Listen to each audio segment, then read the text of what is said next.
estou recebendo aqui no nosso podcast Dr. Eduardo Lemos Barbosa, é um advogado reconhecido no Brasil, né, atuante em grandes casos de indenizações, né, como o caso da Chapecoense, o caso da TAM em 2007, né, que foi aquele avião que pousou em São Paulo e passou direto, infelizmente, bateu lá no galpão, vitimando aí quase 200 vítimas. Atua também no caso da Air France, né, naquele trecho Rio-Paris, né, vitimando aí também mais de 200 pessoas. Atua no caso do Teori Zavascki, que era ministro na época, estava atuando na Lava Jato. Atua no caso do Costa Concórdia, da Débora Dantas, que foi aquela jovem que foi escalpelada, né, teve seu cabelo arrancado num kart aqui no Recife, né, na época no Grupo Walmart, né, isso, doutor? Sim. E agora, o caso mais recente é o caso de um funcionário, né, que morreu na Petrobras, né, e QWS, que é esse caso que a gente vai falar daqui a pouquinho para vocês. Então, muitas histórias interessantes que vocês vão acompanhar a partir de agora aqui no podcast do GS. Prazer imenso, doutor Eduardo Lemos Barbosa, diretamente do Rio Grande do Sul, aqui para o nosso podcast. Prazer, viu? Prazer é todo meu, Breno, estar aqui no seu podcast tão famoso aqui não só no Recife, como no Nordeste. Estou à tua disposição aqui e de todos aqui para a gente esclarecer algumas coisas e comentar essas indenizações que acontecem no Brasil aí. É verdade. E saber também se o Gol do Show tem direito a alguma indenização, né, Eduardo? Porque a gente leva tanta lapada na vida, viu, doutor? Eu vou até contar depois pro senhor em off, para ver se dá algum trocadinho aí pra gente, né? Vamos trabalhar, né? Agora, como foi que começou esses casos famosos na sua vida? Olha, Gordo, eu era um advogado até 2007 que atuava mais no direito de família. Fazia aí muito divórcio, inventários, né? Mas na área civil mesmo e focado mais no direito de família. Até que um dia, eu fiz o divórcio de uma cliente. Na verdade, no dia 17 de agosto de 2007, ela esteve lá no meu escritório. Finalizamos o caso com o ex dela. E aí ela me disse: Eduardo, você não quer ir numa missa de 30 dias da morte do meu irmão? A missa? Era 17/8. 17/8, né? O 30 dias, 17/7/2007 tinha sido o acidente. Foi o acidente da TAM, aliás, um número cabalístico, né? 17/7/2007. Aí, 17/8 de 2007, ela me convidou, eu fui nessa missa de 30 dias do irmão dela, que posso até dizer aqui, era um executivo da Gerdau, dessa empresa Gerdau, né, de aço, uma empresa conhecida mundialmente. E naquela missa estavam lá os pais dele, ela, os diretores da Gerdau, e aí eu fui lá com essa missa no sentido de ela me apresentar para o pai e para a mãe para fazer uma indenização. Então, a partir daquela missa, como eu conto sempre, a minha vida mudou completamente. Eu assumi o caso, embora nunca tivesse feito uma indenização antes, e acabei me sensibilizando ali pelo pai e pela mãe desse meu cliente. E a partir dali a minha vida mudou e comecei a atuar em indenizações. Né? Que coisa boa. Antes disso, o senhor já atuava em outros casos, né? Sem tanta repercussão, sem tanta comoção nacional. A gente atuava em alguns outros casos, mas nem de perto desse porte que era o caso da TAM, né? E um caso vai puxando o outro, né, doutor? Quanto mais conhecido o caso for, mais cliente surge, né? Exatamente. Desde que você dê certo, né? Sim, claro. Desde que você consiga para o familiar que já está arrasado, que está em depressão, inconformado, desde que você seja para ele não a salvação, porque o que ele quer é o seu ente querido, seu familiar de volta. Isso é verdade. Como às vezes diz, pô, Eduardo, eu não quero dinheiro, não quero... Não, tudo bem. Dinheiro não vai trazer de volta. É verdade. Mas você tem previsão de conseguir o valor em reais. Desculpe lhe interromper, mas o seu fone tá ao contrário aqui, viu? É para virar assim, ó. Pode dar um 360 aí, 180 nele, agora. 2007, esse caso da TAM, o senhor recorda como foi o acidente? Sim. Esse acidente... Foi o primeiro caso de grande repercussão que o senhor pegou, né? Foi. O ano anterior, 2006, ocorreu um acidente da Gol, que se chocou com o Legacy no céu. Lembro. Mas aquele eu não atuei. Caiu lá na floresta da Amazônia. Parece que naquela década ali, aqueles anos ali sequenciais, foi uma sequência de acidentes aéreos, né? Pois é. E é interessante interessante no sentido de muitas pessoas que tem explicações até por que naquela sequência 2006, a Gol 2007 até 2009, o Air France, tudo envolvendo o Brasil, né? Numa sequência de 3 anos. Agora, graças a Deus que deu uma parada nessa, né? Até pelos acidentes que ocorreram, as empresas também corrigiram suas falhas. Sim. E por isso teve um caráter pedagógico. Aliás, a indenização não só ela ressarce as vítimas, os familiares delas, como também tem um caráter pedagógico. Ou seja, aquele que praticou, que errou por falta de zelo, por falta de cuidado, por falta de uma maior perícia, ele acaba tendo que pagar a indenização e por si só, que sai caro, via de regra, ou pelo menos para sair caro, acaba corrigindo as suas falhas. Né? Pelo menos é o que se pretende com as indenizações. Não só ressarcir as vítimas, indenizá-las, ressarcir não, mas indenizá-las, mas também o caráter pedagógico que essas empresas passem, então, a ter mais cuidado. Ô, doutor, agora a justiça no Brasil, realmente ela é feita? Porque, assim, eu vejo que, por exemplo, com certeza a família da vítima deve pedir uma indenização no valor e, no final, o acordo é totalmente diferente daquele valor inicial. As famílias geralmente saem satisfeitas desses casos ou não? Vou responder essa pergunta agora, falando um pouquinho do caso da TAM. No caso da TAM, quando eu assumi, então, com essa família, passou uns 2 meses, eu nem sabia exatamente o que eu ia fazer. Tinha que analisar, né, um caso de grande repercussão.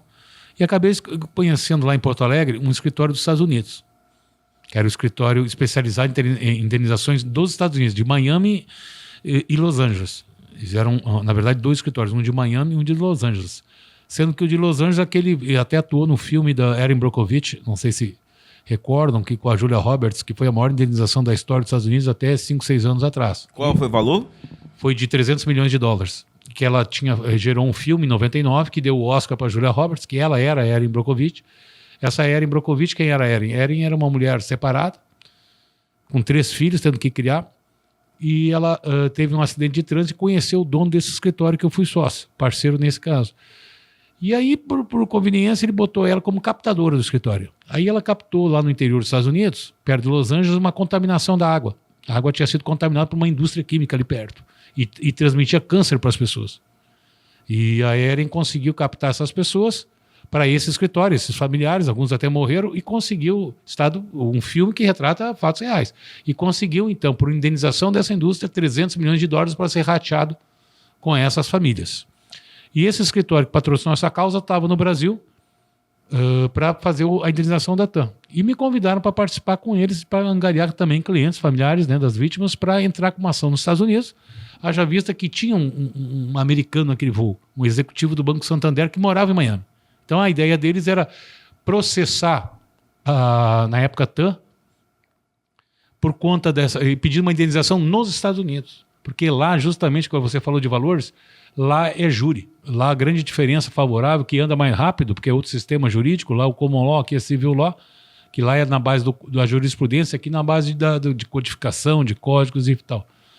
E lá o primeiro grau não é juiz, é júri. Pessoas simples. Onde é que funciona mais a justiça, aqui ou lá? Não, lá, toda a vida. Tanto é que veio um acordo logo a seguir, né? Em 2 anos, a gente conseguiu 77 familiares, dos 199 que morreram, 77 foram para os Estados Unidos. Isso de que caso? Do TAM. Da TAM. Até 2007.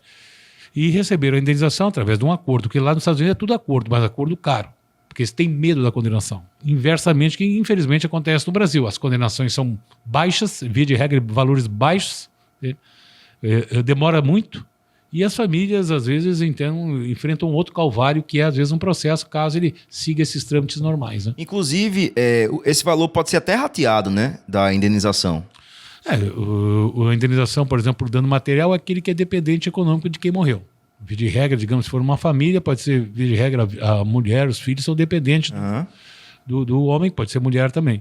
E o dano moral também se estende a outros familiares, como o pai, a mãe e irmãos. Também têm direito à indenização por dano moral, por também pela perda, pela perda afetiva que eles tiveram com aquele acidente. Claro que os valores para esses familiares são inferiores do que, digamos, no caso, para a esposa, o esposo e filhos. Né? Entendi. E nesse caso da TAM em 2007, o que foi que aconteceu? O senhor se recorda o que foi que aconteceu para que acontecesse essa tragédia aí? O avião passasse direto e batesse lá no galpão acho que foi da própria TAM, não foi? Da própria prédio da TAM. do outro lado da rua do aeroporto. Qual foi o erro? O que foi que aconteceu ali naquele momento? Olha, a gente sempre sabe que acidente aéreo nunca é só um fator, né? Nunca é uma sequência de fatores. E esse é o caso também. Houve por parte da Airbus também o sistema de manetes de freio depois do acidente foi alterado. Airbus é o a fabricante do avião. E também aquele sistema de manetes, numa emergência, ele para frear, tem que botar um para frente, um para trás. Aí o piloto se equivocou, botou os dois para trás. Aí o avião derrapou e foi se chocar com o prédio. Ou seja, sem querer acusar ninguém que não está aí para se defender, entende? Ficaria até deselegante da minha parte. Mas são vários fatores, às vezes a condição humana, falhas mecânicas, né? A soma disso gera uma tragédia, né? É uma situação, né, bicho? Porque quando a gente vai viajar, na verdade são dois perigos, né? É a parte mais perigosa do voo. É a decolagem e a aterrissagem, né? E quando a gente aterriza ou decola, a gente agradece, às vezes bate até palma, né? E imagina o desespero dessa galera que tava lá, se sentiu ali seguro naquele momento, mas infelizmente... Durante 7 segundos, sabe, durante 7,6 segundos, aquelas pessoas pousaram e até o desfecho contra o prédio levou 7 segundos. Imagina que eles ficaram pensando naquela fração de segundos. E eu tenho um cliente que estava o pai, o cliente era, por exemplo, num caso aí, o pai, a mãe e uma filha. E eles morreram os três, estavam no banco da fileira de três, com as mãos dadas, né? Foi encontrado com as mãos dadas. Conseguiram identificar ainda as vítimas? Sim, conseguiram. Por arcada dentária, né? Mas conseguiram. Quer dizer que conseguiram identificar o pai, a mãe e a filha de mãos dadas, mãos né? dadas. As cadeiras. As cadeiras. Caramba, bicho. É muito triste, né? É terrível. Para quem... Eu frequentei durante 2 anos, porque essas pessoas vítimas do voo da TAM, os familiares, né, criaram uma associação muito forte, Associação das Famílias Vítimas do Voo da TAM, 3054. E 2 vezes por mês elas se reuniam num hotel em São Paulo, no auditório do hotel. Eram mais ou menos umas 200 pessoas, 200 familiares, né? E alguns advogados, no caso eu, mas outros que iam lá para se inteirar dos assuntos, também abordar familiares, né? Para ver se eles tinham interesse na indenização. Então eu vi, aliás, aquilo mudou a minha vida, porque eu vi pai que perdeu o filho, eu vi um senhor que é meu cliente, ele estava de um jeito, quando ele me conheceu, me contratou, 2 meses depois eu vi ele numa reunião, parecia que tinha envelhecido uns 20 anos. Aquele cabelo grisalho tinha virado branco. O homem com o corpo mais atlético tinha virado quase uma folha de papel. Então eu vi que na vida também você às vezes valoriza várias coisas, queixa de muitas coisas, quando na verdade problema a gente nem possui. Possui é quem realmente sofre uma tragédia dessa, perde um ente querido, que ao longo da vida você mesmo se reinventando, fazendo terapia, que não tem como, é um trauma eterno. Você vai levar isso para sempre com você, né? É verdade. O piloto não tentou arremeter em nenhum momento, não? Você sabe que 4 minutos antes o voo anterior tinha sido arremetido. O piloto, porque era um dia chuvoso, um final de tarde, de uma terça-feira, 17/7, em torno de 18 horas e 40 minutos. E o anterior a ele, por causa do tempo ruim, ele arremeteu. Era da TAM também? Era da TAM também. Arremeteu. Entende? E ele, eu acho que ele pousou um pouco mais na frente da pista, fez uma projeção aí de pouso, talvez equivocada, e ficou pouco espaço. E ali são segundos, né? Como eu disse, quando ele pousou na pista até encontrou o prédio, foi 7 segundos. É muito rápido, muito rápido. Você não tem nem como pensar. Não tem. Tem que ir no automático. Se não foi no automático, aí seja o que Deus quiser. E, ao meu ver, ele freou, e aí freou equivocado. E aí, tanto é que o avião não desviou para a esquerda, atravessou a avenida do lado do aeroporto de Congonhas e bateu no prédio casualmente da TAM, onde tinha alguns funcionários, sendo 5 morreram também ali. Caramba, bicho. O senhor chegou a ver fotos, assim, do acidente? Vi. De vítimas? Algumas sim. Infelizmente, vi. E são imagens bem fortes, né? Fica na cabeça, né, doutor? O resto da vida também, né? Fica. Fica, como eu disse, quem atuou, não só eu, mas também outros advogados, outros profissionais, psiquiatras, psicólogos que atuaram ali envolvidos com aquelas famílias, marcas assim muito fortes, né? Muito fortes, assim, o drama daquelas pessoas ali, porque há várias histórias. A história é aquele que tinha uma única filha e ele foi lá para o Rio Grande do Sul para trabalhar, mudou de emprego, levou a mulher e a filha. Aí a filha foi, mas naquele meio do ano ia voltar para passar as férias em São Paulo. Aí pegou o voo. E aí, então, algumas pessoas da família culpavam ele pelo fato, né, dele ter se mudado De cidade, se você não tivesse se mudado para Porto Alegre, ela não teria feito essa viagem de retorno para passar as férias, quer dizer, né? E isso se repetia, esse fenômeno, bastante. Que no fundo o ser humano quer encontrar um culpado. É verdade. E quem foi o culpado, ou quem foram os culpados nesse caso aí da TAM? Quando a gente fez o acordo, a gente deu quitação para mais ou menos umas 10 empresas. Para a Latam, para a sua seguradora. Não, a Latam veio depois. Para a TAM, para a sua seguradora, para a Infraero. Quitação é o quê? Não, eu pago, você quer um recibo, para não me processar de novo, certo? Então, entendi. Então, foi um rol de 10 empresas que exigiram que os familiares dessem um recibo de quitação, que não deviam. Mas o que essas empresas tinham a ver com... Olha, no enfoque delas, teriam alguma influência, elas tiveram. Entendi. Porque a pista do aeroporto, depois do acidente, por exemplo, sempre num acidente, seja ele qual for, de aéreo, parque, de trabalho, nunca as condições são as mesmas. Aliás, eu sempre digo que isso é uma confissão de culpa. Sempre o cenário ele muda. Depois que ocorre o acidente, por isso que eu faço ata notorial, eu lavo fotos, né? Levo um tabelião para registrar. Via de regra, 90% dos casos, sempre o cenário onde ocorre o acidente ele é alterado após o acidente.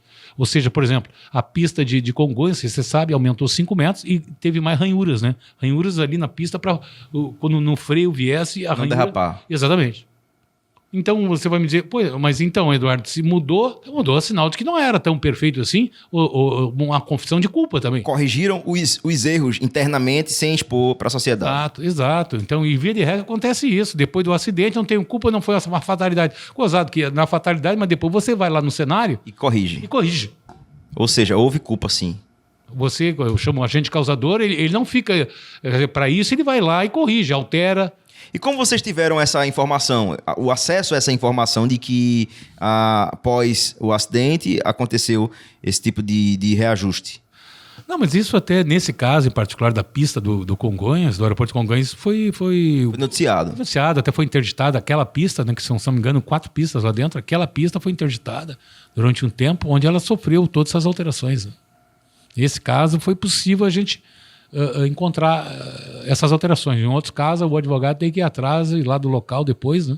Esse caso foram aproximadamente 199 vítimas, é isso? 199 vítimas. Exatamente. E contando com o galpão da TAM? Contando com o galpão da TAM. E me diga uma coisa, dessas 199 famílias, quantas foram indenizadas, você sabe? Todas. Praticamente todas, algumas poucas hipóteses que entraram na Justiça do Brasil, aí levaram uns 10 anos para receber. Como é calculado o valor? A indenização são duas formas. O dano material, que é de acordo com o salário e a expectativa de vida. Digamos um exemplo. Eu tenho 40 anos, ganhava R$6.000. Certo. A minha mulher e meu filho dependem de mim para viver. Eu morri, então é o seguinte, é 2/3 do salário. Então, nesse exemplo que eu dei, né, de R$6.000, então o 2/3 seria R$4.000, vezes a expectativa de vida. Se eu morri com 40, no momento o homem brasileiro vai até 76,5. Então, você calcula 2/3 do salário, 4.000 vezes a diferença que falta. Vamos fazer aqui os cálculos, em média. Isso para um jovem de 40 anos, né? Vale para qualquer pessoa. Varia, né? Varia. Mas nesse exemplo, né? 4.000 vezes 12... dá 48.000 vezes... O número de meses que falta para de 76... Então, 40 para 76 são 36 anos. Então, é 48.000 vezes 36. Dá 1.728.000. Só que ainda acrescido, depois tem que fazer uma conta, acrescido de 13º e férias. Sim. Vai para quase 3 milhões aqui, né? Nesse exemplo, sim. E ainda tem... Isso é só do dano... Isso é o dano material. Porque, na verdade... mas por que 2/3, Eduardo? Por que não a integralidade do salário? Porque, segundo a jurisprudência, 1/3 ele gastaria consigo. Sim. 2/3 ele levaria para casa, gastaria com a sua família. 1/3 ele gastaria... Faz sentido. Certo? Tem um pouco de sentido. Tem sim. Alguma equação você tem que ter, certo? E me parece essa é bem equilibrada, é de bom senso. Né? Essa aí não é, isso é uma equação. Isso não é eu acho que é assim, ou o magistrado tal acha que é assim, aquele outro acha que é Y. Não, isso é uma equação consolidada na jurisprudência, o dano material, certo? Embora algumas empresas aí queiram questionar isso. Entende? E o dano moral, esse sim é subjetivo. Como é que eu vou medir o que uma mãe perdeu um filho? Como eu vou medir a dor dela? Não tem. Não tem. Então não tem valor que pague. Mas, como eu disse, a indenização é medida por valores. Então, O teto aí no Brasil, infelizmente, é 500 salários mínimos. Via de regra, 500 SM. SM, dando moral é em SM, salário mínimo, não em reais. Então vamos supor que aqui deu uns 3 milhões mais 500 mil de dano moral. 500 mil para a esposa, nesse exemplo, viúva. 500 salários mínimos também para o filho, digamos, né, nesse exemplo. No caso, esse valor aqui, ele vai para cada um, para a esposa e filho, se tiver, ou vai para os dois? Esse valor de 1 milhão e pouco, que acrescido de férias e outras coisas? Não, esse aí vai para o grupo familiar, núcleo familiar. Total. Entendi. Não, quer dizer, desculpa, se tem um filho menor, ele aí divide esse valor e vai numa conta bancária bloqueada até ele alcançar 18 anos. E me diga uma coisa, nesse caso aí da TAM, dessas 199 vítimas, o senhor teve acesso a qual foi a maior indenização paga? A gente tem mais ou menos algumas informações, né? Você sabe quanto foi? Olha, teve indenizações aí de 6 milhões de dólares. De dólares. É que é confidencial, né? Eu não posso... Sim. Isso é como é um valor genérico, mas eu te digo que teve indenizações desse valor aí. A gente não pode revelar valores, né? Sim. E o processo já foi... Não, isso em 2009, até como acidente aéreo, sem querer...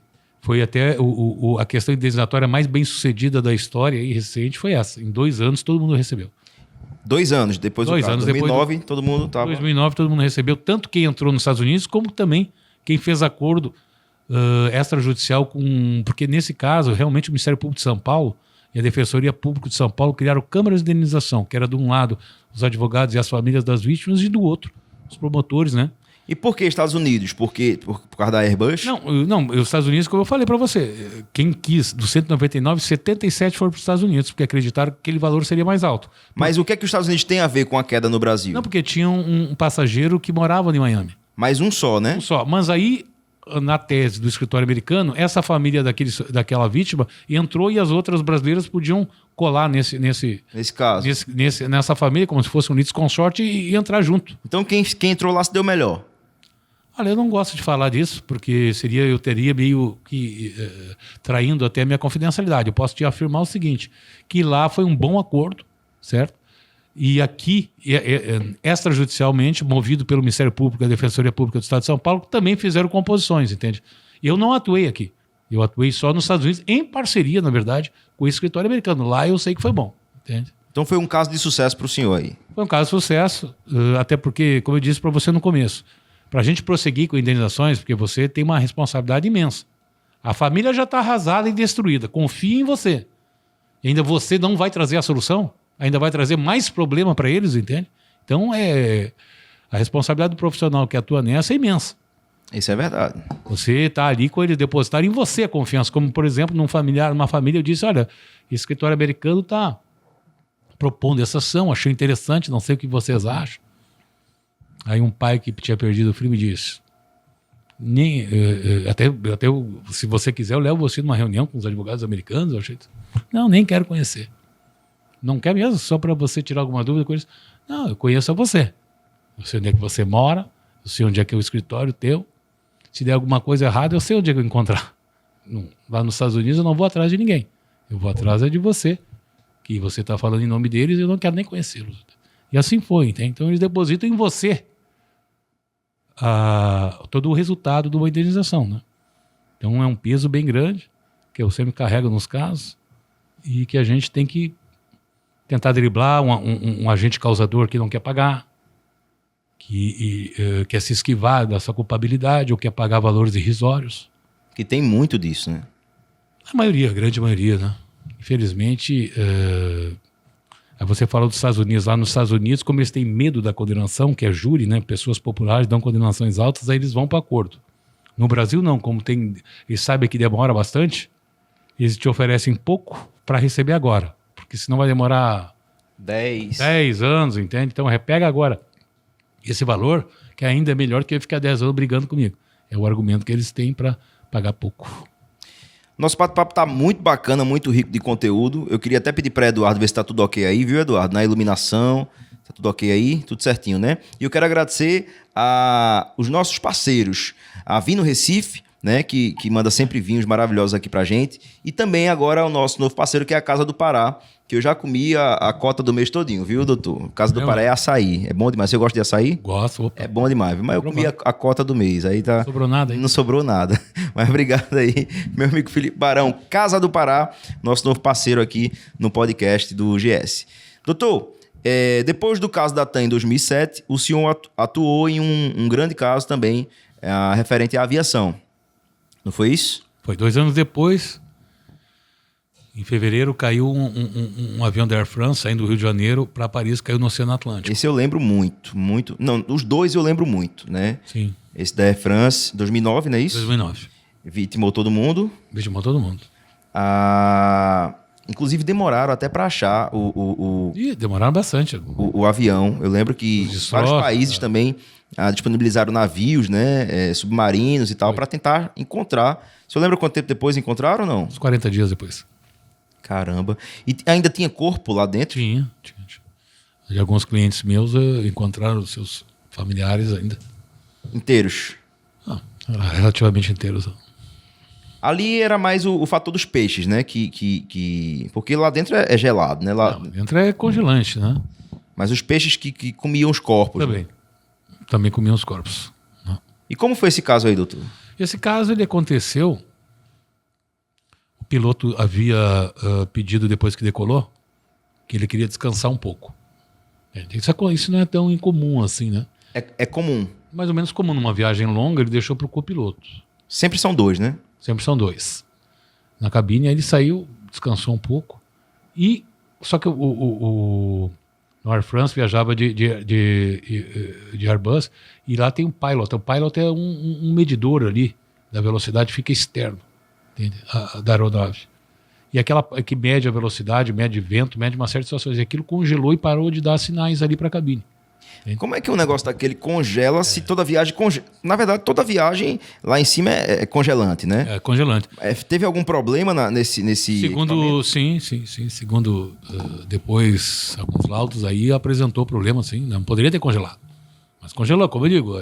O avião é feito por quem? Por homens, por pessoas, por seres humanos. E eles apresentam, sim, problemas e defeitos. Agora mesmo, até eu escrevi um artigo sobre isso outro dia, lá em Nova York, um voo que veio da United, também exalou um monte de fagulhas. Não sei se você viu, aí saiu bastante repercussão.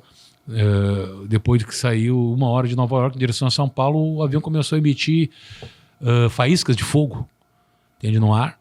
E ele acabou tendo que voltar para Nova York, ainda ficou sobrevoando ali o oceano ali durante 1 hora e pouco para esvaziar o querosene para conseguir pousar de volta.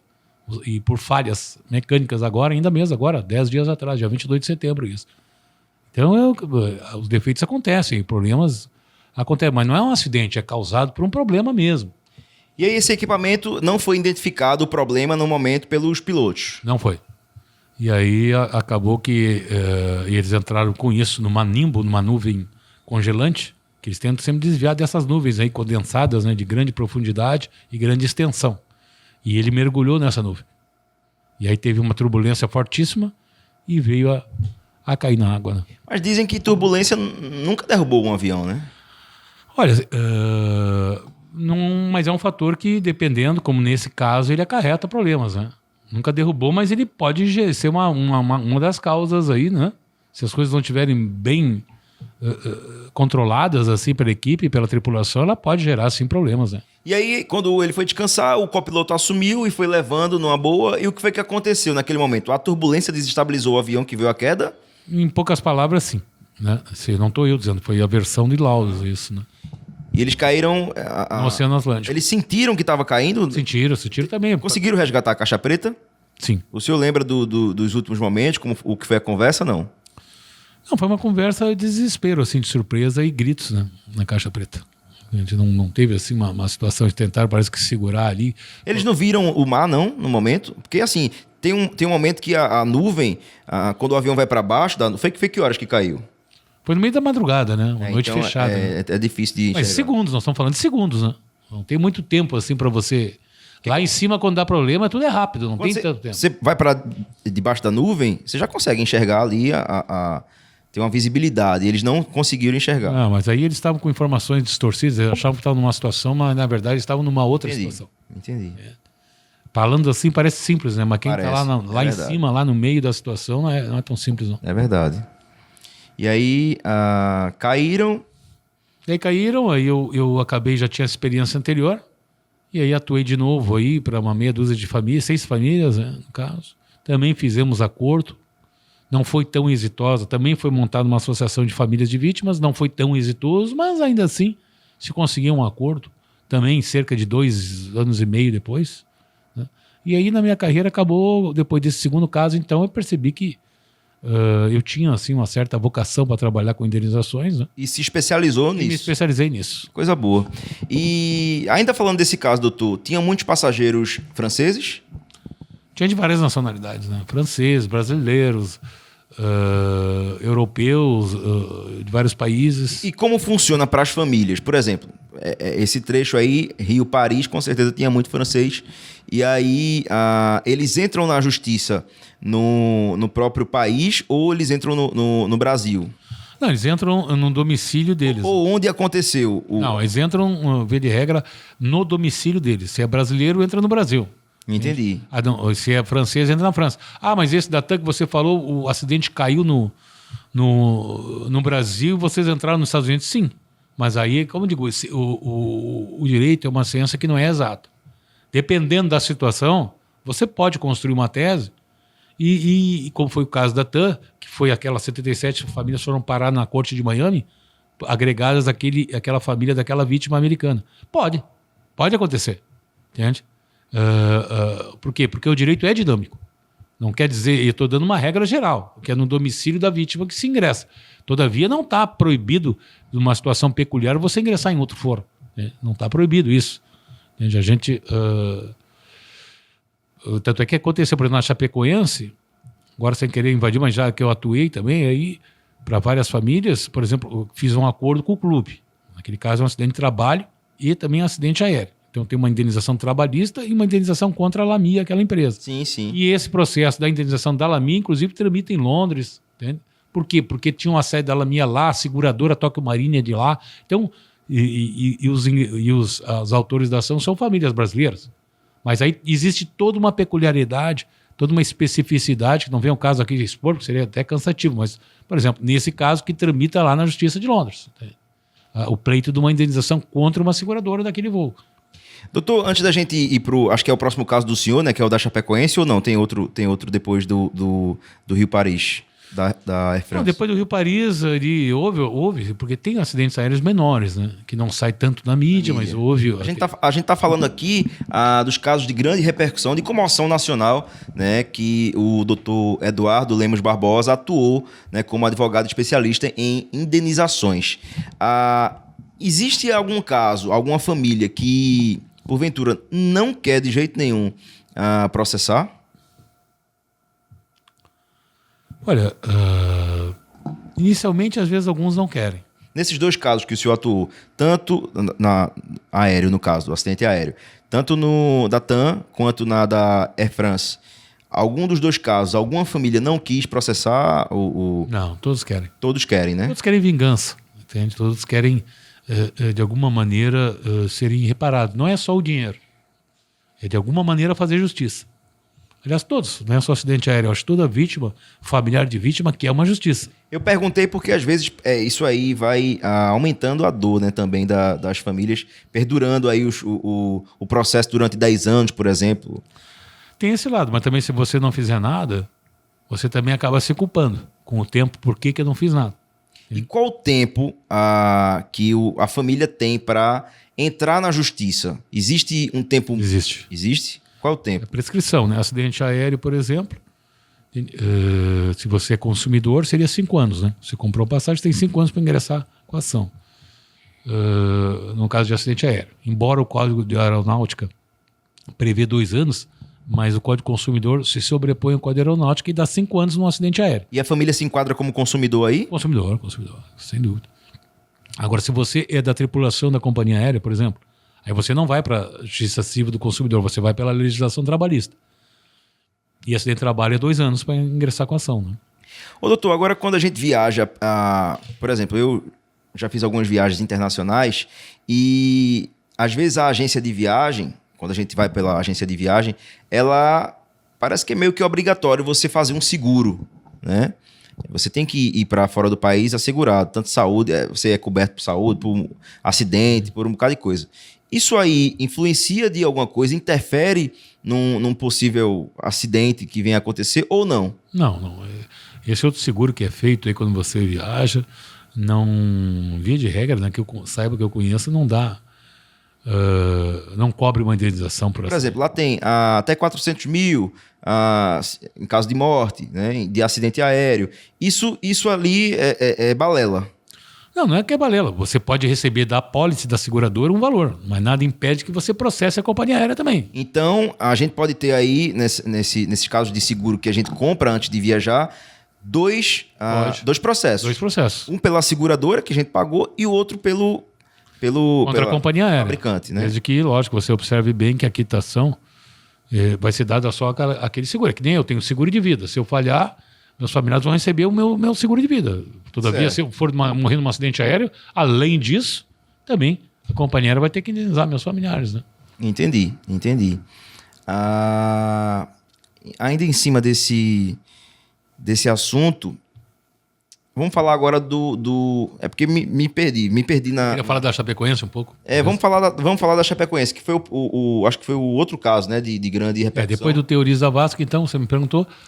Qual foi o primeiro, Teoria ou Chapecoense? Eu acho que foi... Teoria foi em 2015, né? Se eu não me engano, não. Eu acho que foi, E Chapecoense foi agora, novembro foi o último, de 2016, agora que eu digo vai fazer aniversário da tragédia. Hein? Doutor, Teoriza Vasco era ministro, né? Ele estava atuando no caso da Lava Jato, né? Um caso que, assim, de grande repercussão internacional, né? E quando um acidente como esse acontece, o público, né, a sociedade, ela entende não como um acidente, ela entende de outra forma, pelo fato de que um ministro está julgando ali políticos poderosos. Né?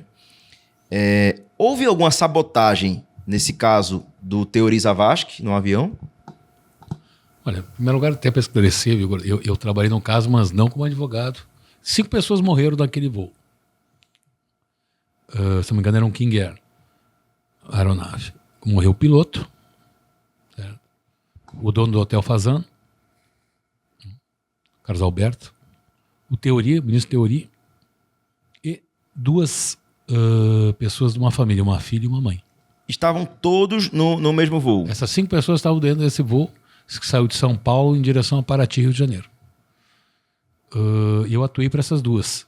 Uma era funcionária do Hotel Fazano, do Carlos Alberto, e outra era a mãe dela que tinha saído do Mato Grosso, onde eles moravam, para visitar a filha, que estava de aniversário. Eles eram amigos? Era mãe e filha. Não, mas os que estavam dentro do avião? Não, na verdade, isso... essa moça, a massoterapeuta, e a mãe dela foram lá com o convite do Carlos Alberto, porque ele tem um hotel lá em Paraty, e elas iam trabalhar esse fim de semana, certo? E o Teori, era amigo também do dono do hotel? Eu imagino que sim, né? Era um avião particular? Era um avião particular, foi lá passar um fim de semana. Provavelmente eram amigos, né? Provavelmente eram amigos, né? De quem era o avião, doutor? Do Carlos Alberto, dono do Hotel Fazano. O senhor teve acesso a todos os laudos ali, então, né? Sim. Eu digo para vocês, eu não vi nada de sabotagem. Claro... Mas fica na cabeça da sociedade... Essas ilações, essas imaginações, mas eu digo para vocês, eu não vi nada. Porque veja só, doutor... Houve um problema climático, uma má avaliação do piloto em relação ao que ele ia enfrentar lá no céu. E aí, fenômenos climáticos ocasionaram a queda. Não teve uma situação assim. Pra gente que tá do outro lado, soa muito estranho, né? Pelo fato de que não é comum a gente acompanhar quedas de aviões por aí, né? E quando acontece com uma pessoa de grande notoriedade, que está atuando num caso de corrupção, né, com políticos poderosos, a gente já imagina, né, como uma sabotagem. Então, pelo que o senhor teve acesso ali nos laudos do processo, lá da queda do avião, não houve nenhum tipo de sabotagem. Não, pelos laudos retrataram, porque sempre o CENIPA, né, é um órgão do governo federal que investiga os acidentes aéreos, as causas, né? É um órgão idôneo, não é porque é um órgão público federal idôneo, até demora cerca, via de regra, uns 2 anos para colocar as causas, e ali tudo está evidenciado ali o que aconteceu, você entende? Agora está ali um fenômeno climático, uma avaliação ali, ele entrou também numa nuvem, numa tempestade, e na verdade não conseguiu sair dessa situação. E aí veio cair na água. Foi isso que aconteceu, em poucas palavras, né? Não houve, tinha uma peça lá faltando na aeronave, ou, né? Foi uma coisa, uma sabotagem que aconteceu. Não foi relatado isso aí por nenhum tipo de laudo ali que o acidente tem. Doutor, eles caíram em Paraty, não é isso? No caminho de Paraty. Eu lembro que, se não me falha a memória, teve gente dentro do avião, dessas 5 pessoas, que morreram não pela queda, mas afogado. Afogado, verdade. Quem foi que morreu afogado, o senhor sabe? Agora até não saberia, acho que é das minhas clientes, né? Entende? Acho que... Porque eu lembro que tem um vídeo de uma pessoa batendo, acho que é um pescador, né, tentando arrombar lá a porta, e tem uma pessoa batendo de dentro para fora do avião, né, pedindo ajuda, e enfim, morreu afogado, né? Acho que tinha uma sobrevivente sim, e aí ele acabou morrendo afogado. E como foi o desfecho desse caso? No desfecho desse caso aí, a gente entrou na Justiça do Trabalho, né? É um caso muito interessante, porque a filha era funcionária, entrou na Justiça do Trabalho. Porém, a mãe não. A mãe era uma passageira de cortesia. Sim. Então, eu entrei na Justiça Civil para indenização da mãe, porque ela não tinha relação de trabalho com o proprietário da aeronave. Ela era o carona. Existe essa figura da indenização para o carona, certo? E foi assim que eu coloquei uma na Justiça do Trabalho e a outra na Justiça Civil, porque ela era um passageiro da aeronave. Entende? Então era outra justiça, uma civil e outra trabalhista. Só para foram 5 vítimas, né? Foram 5, Das 5, o senhor atuou para 2. Para 2. Entendi. Receberam a indenização? Receberam. A gente, via de regra, consegue compor aí, tem uma estratégia aí, acabamos fazendo acordo, grande parte dos casos, ou quase todos os casos se faz acordos, né? A família do dono do hotel Fasano, ela se responsabilizou também por esse acidente? Eu não vou particularizar, viu, porque seria até falta de ética da minha parte, mas todo proprietário da aeronave é o responsável. Entendi. O proprietário é o responsável. E a empresa, a fabricante? Quem tem mais responsabilidade? O proprietário ou a fabricante? Veja bem, a gente mira mais no proprietário. Entende? Nada impede que, se a falha foi do fabricante, eles processem a fabricante. O proprietário da aeronave, depois de pagar as vítimas, processar a fabricante. Aliás, é o caso da TAM. A TAM pagou as famílias, né? A TAM na época, né? Que depois veio ser Latam, né? Que foi comprado por uma empresa chilena. Mas a TAM na época pagou os familiares, do caso que a gente contou de Congonhas, e processou a Airbus para se ver ressarcida, já vista que no relatório do CENIPA também deu culpabilidade à Airbus. Então, meio que eles não gastaram nada, vamos dizer assim. Não, gastaram. Eles não vão conseguir recuperar todo o valor despendido para as famílias naquela ação proposta contra... Eles provavelmente têm seguro também, né? Não, tem seguro. Mas ainda não se equipara ao valor das indenizações. Acho que não. Eu não acompanho esse processo, que eu não sou parte, não estou envolvido. Ô, doutor, então quer dizer que dar carona num jato, por exemplo, se vier a acontecer um acidente, o proprietário ele pode... vai arcar, sim. Ele vai arcar com as consequências, né? Vai arcar com as consequências, com certeza. Todo mundo que está numa aeronave, isso vale para carro também, né? Carro, o proprietário é o responsável. Você está lá dentro, você é o dono daquele meio de transporte. Às vezes você faz uma cortesia, né? Porque eu não tenho um avião. Mas um amigo, por exemplo, já me fez uma cortesia de me dar uma carona num jato. E se acontecer porventura um acidente, ele vai arcar com isso. Vai. Você faz uma cortesia e acaba se prejudicando no final, né? É porque você é o responsável, né? Então, o ideal é não dar carona, né? Lógico que os acidentes... E no carro da mesma forma. Carro da mesma forma, entende? Você é o responsável ali, né? Caramba, bicho. Pois são situações... É vivendo e aprendendo, né, doutor? É verdade. Vou dar mais carona pra ninguém, viu? Pra evitar qualquer tipo de problema, né? Às vezes a gente quer ajudar, né? Mas, claro, num caso, você dar carona também, terceiros te causar um acidente, você mas, não assim, uma pessoa pode ter compaixão e dizer, não vou processar o cara, era amigo dele e tal, também morreu, né? Não, né? Pode também haver, né? Esse lance aí da compaixão, né? Pode. Doutor, depois do caso do teorizava, acho que foi um caso concluído com sucesso. Foi. Né? O senhor atuou... eu tenho aqui uma pequena anotação que eu fiz. A Chapecoense, acho que foi o próximo caso, né? Foi o próximo caso, foi o avião, aquele acidente aéreo da Chapecoense. Um caso extremamente difícil e que me trouxe bastante dificuldade ali. Haja vista uma empresa Lamia, que ninguém conhecia, um clube que não possui os recursos, né, que, digamos assim, para indenizar todos, visivelmente não possui. Você não tem como tirar de quem não tem, tirar muito mais do que quem não tem para dar. Não tinha seguro, né? Aliás, tem um impasse até em relação ao seguro. Enfim, um caso bem complexo, de extremas dificuldades. A gente pegou aí quase toda parte da comissão técnica ali do clube, mais outras jornalistas aí, colegas seus e outras pessoas, né?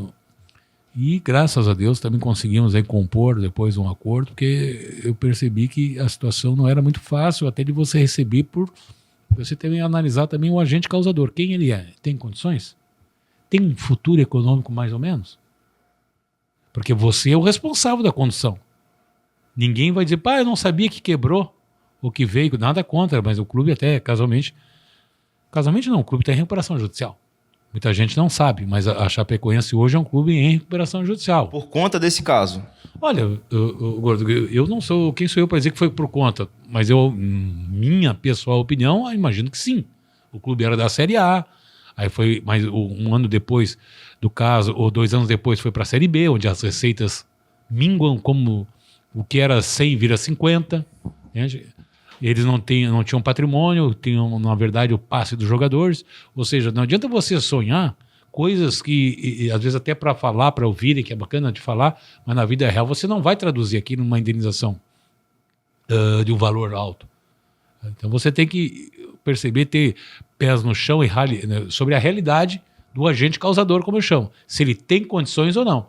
E nesse caso, eu vi logo que o clube não tinha condições para arcar aí com uma infinidade de pessoas que morreram ali. Foram quantas vítimas nesse caso, o senhor lembra? Se não me falha a memória, foram 65 vítimas fatais e 5 sobreviveram, né? Um milagre, inclusive, né? Milagre. Sobrevivente de acidente aéreo é raríssimo, entende? Sobreviveram 5. E uma, casualmente, o Rafael Sanzer, jornalista, até eu fiz uma amizade com ele, e ele veio a morrer 1 ano depois de um infarto. Tá vendo como são as coisas? Sobreviveu no acidente aéreo. Até me disse, uma vez conversando comigo, Eduardo, agora eu vou aproveitar mais a vida, vou jogar mais futebol, comer churrasco depois, sabe? Conviver com os amigos, viver mais com a minha família, entende? Porque lá, quando eu estava lá no morro, naquele frio congelante, até me deu um depoimento que até hoje não me sai da cabeça. Como foi o depoimento dele, doutor? Bom, ele, como você sabe, o avião caiu por falta de combustível.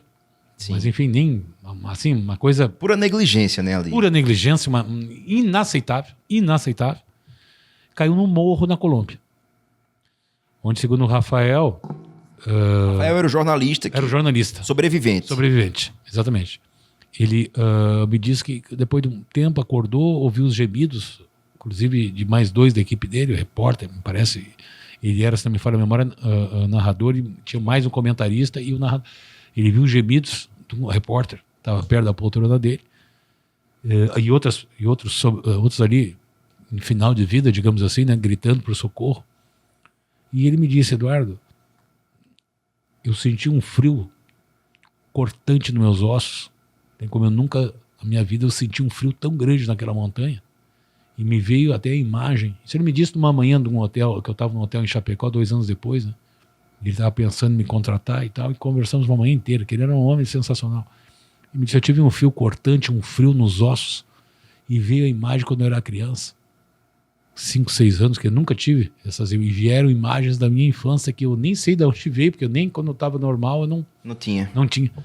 E consegui sobreviver, e me contou que até a CBF conseguiu para ele um remédio que estava nos Estados Unidos, mandou vir, depois que ele foi recolhido para o hospital e tal, a CBF, né, conseguiu, que a Confederação Brasileira de Futebol ajudou ele em medicação, etc e tal.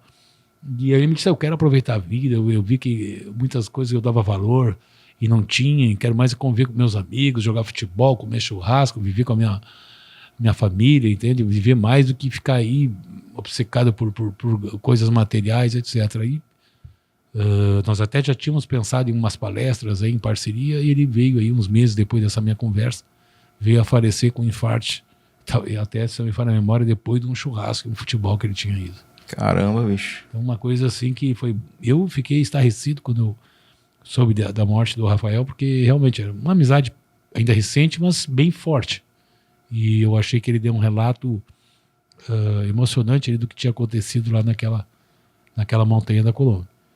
Então, enfim, atuar nesse caso também foi um desafio. Um dos casos mais difíceis foi esse da Chapecoense, porque você ao mesmo tempo tem essa responsabilidade, sabe que o agente causador aí não tem condição financeira muito boa. Que foi o piloto, né? O cara que alugou o... Não, foi uma empresa mesmo. Foi a empresa? Empresa mesmo. Só que o piloto não tinha um plano de voo correto. Tanto é que foi o culpado? Não, mas o culpado, o piloto não avaliou que não tinha gasolina. Simples, não tinha combustível, melhor dizendo, que não é gasolina, querosene.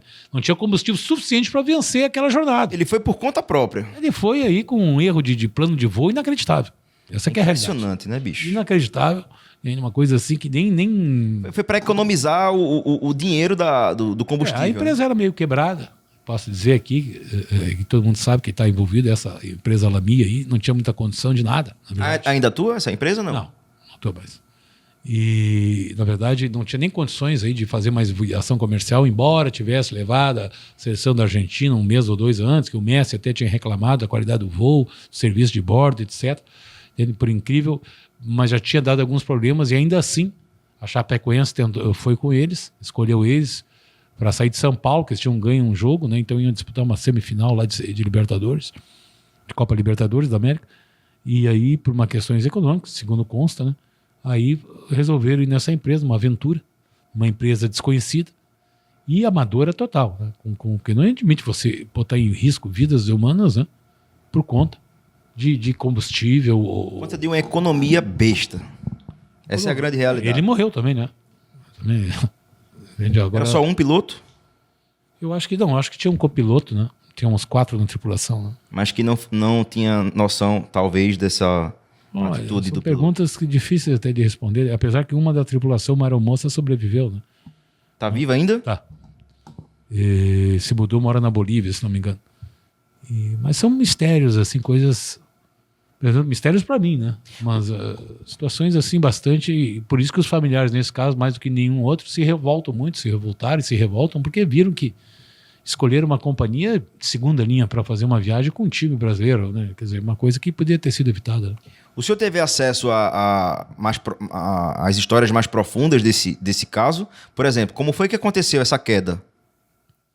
Não, a queda ele chocou-se no topo de um morro, né? Ele chocou ou tentou aterrissar no... Não, ele estava aí a uns 4 quilômetros da pista do aeroporto e baixou para aterrissar já sem combustível. 4 quilômetros já estava chegando, então, né? Que é muito próximo. Pela velocidade do avião é muito rápido, né? Uns 3 minutos ali. Só que ele sem querosene, ele meio que baixou meio violento demais. Ele foi na conta mesmo, né?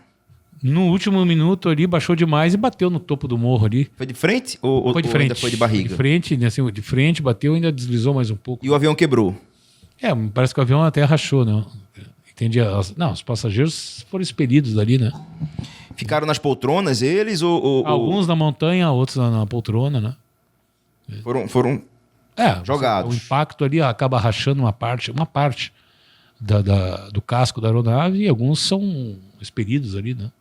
E chamaram o socorro ou alguém viu aquela situação no topo da montanha e...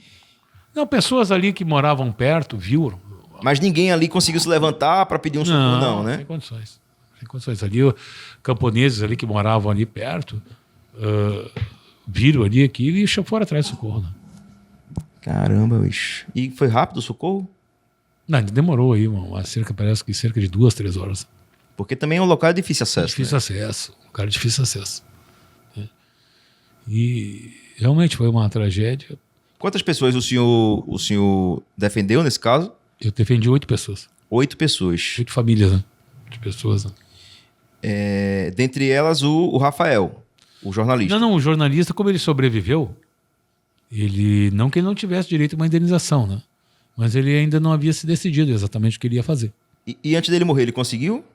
Ele... Não saiba, não. Ele estava conversando, né? Inclusive comigo, sobre a possibilidade de uma indenização. Eu estava avaliando, pensando, que já tinha, digamos assim, eu disse, eu já me sinto assim coroado por Deus por ter sobrevivido. Eu não sei se eu teria uma indenização, mas embora você tenha sobrevivido, que é um milagre, não, você tem direito a uma indenização, porque o acidente, para você, felizmente, não causou morte, mas causou danos. E não foi, porque só não tem indenização a vítima que deu causa ao acidente, certo? Se a vítima contribuiu para aquilo acontecer. Como piloto, no caso. Muitos escritórios a gente não atua para piloto justamente por isso, que às vezes o piloto também deu causa ao acidente, né? Então, ele tava, mas no caso o Rafael estava se perguntando se faria, se não faria, né? Mas não chegou a ingressar com nada, né? E aí o time da Chapecoense foi responsabilizado, pelo menos nos clientes que o senhor defendeu, a indenizá-los. Mas na verdade ali foi um acidente de trabalho, né? Veja bem, eles morreram trabalhando.